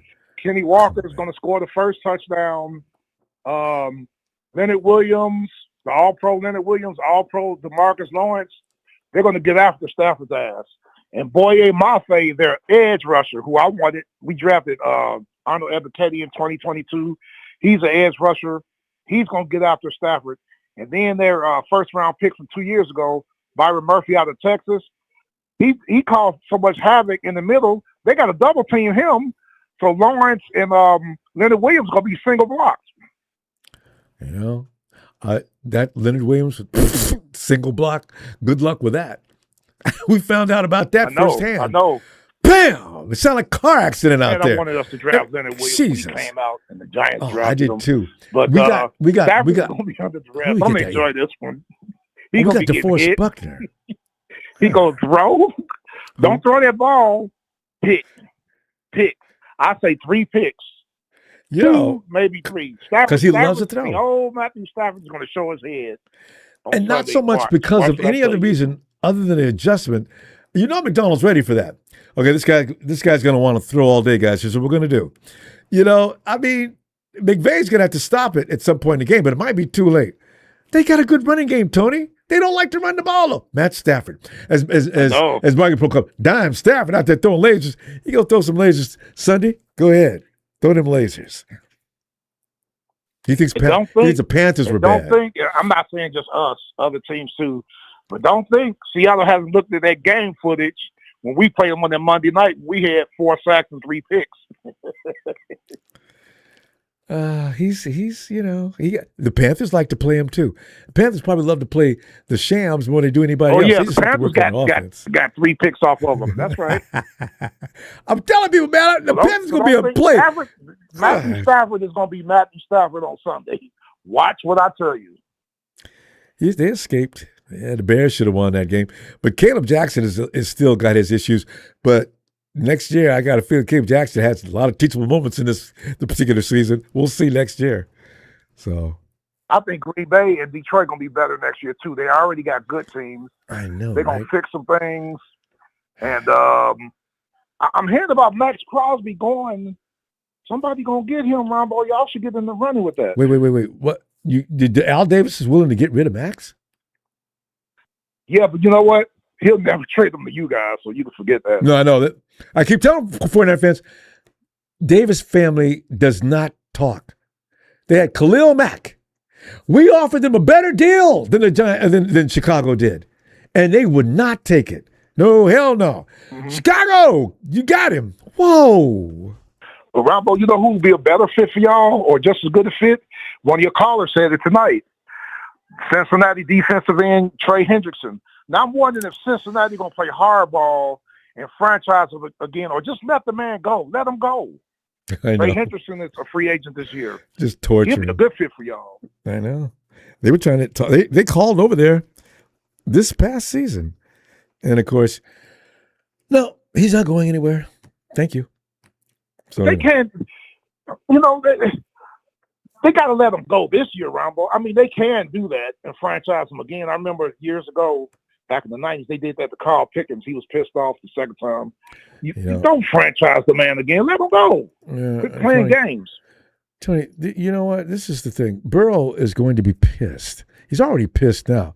He's telling that franchise now, you guys keep messing with me. I swear to God, I'm leaving. So that if Joe says that guy stays, he stays. I don't know how Joe feels about him, but what if Trey Hendrickson don't want to stay? Well, no, there's that. If Joe calls him up, I think, and they talk, he's like, "Listen, Trey, I know what you've been going through. I'm gonna go make a word. Yeah. And if you want to stay, you'll stay. We got the draft coming up. I'm getting a little excited about that. I'm happy about our young edge rushers. We got James Pierce. It's up for defensive rookie of the year with the 10.5 sacks. You know who I want to sign, Ronbo? We had him for 1 year. You're gonna trip out. He turns 40 this year. I would love for us to bring Calais Campbell back for 1 year with the team we got now. I know how much you love Calais, and he still plays good football. I agree. He had 7 sacks this year, Ronbo, at 39 years old. 7. Ooh, he'll give you at least 6 next year. Who could forget the 2-sack game he had on Monday night against Dallas where he did that dance after the second sack? Tony, we got to go.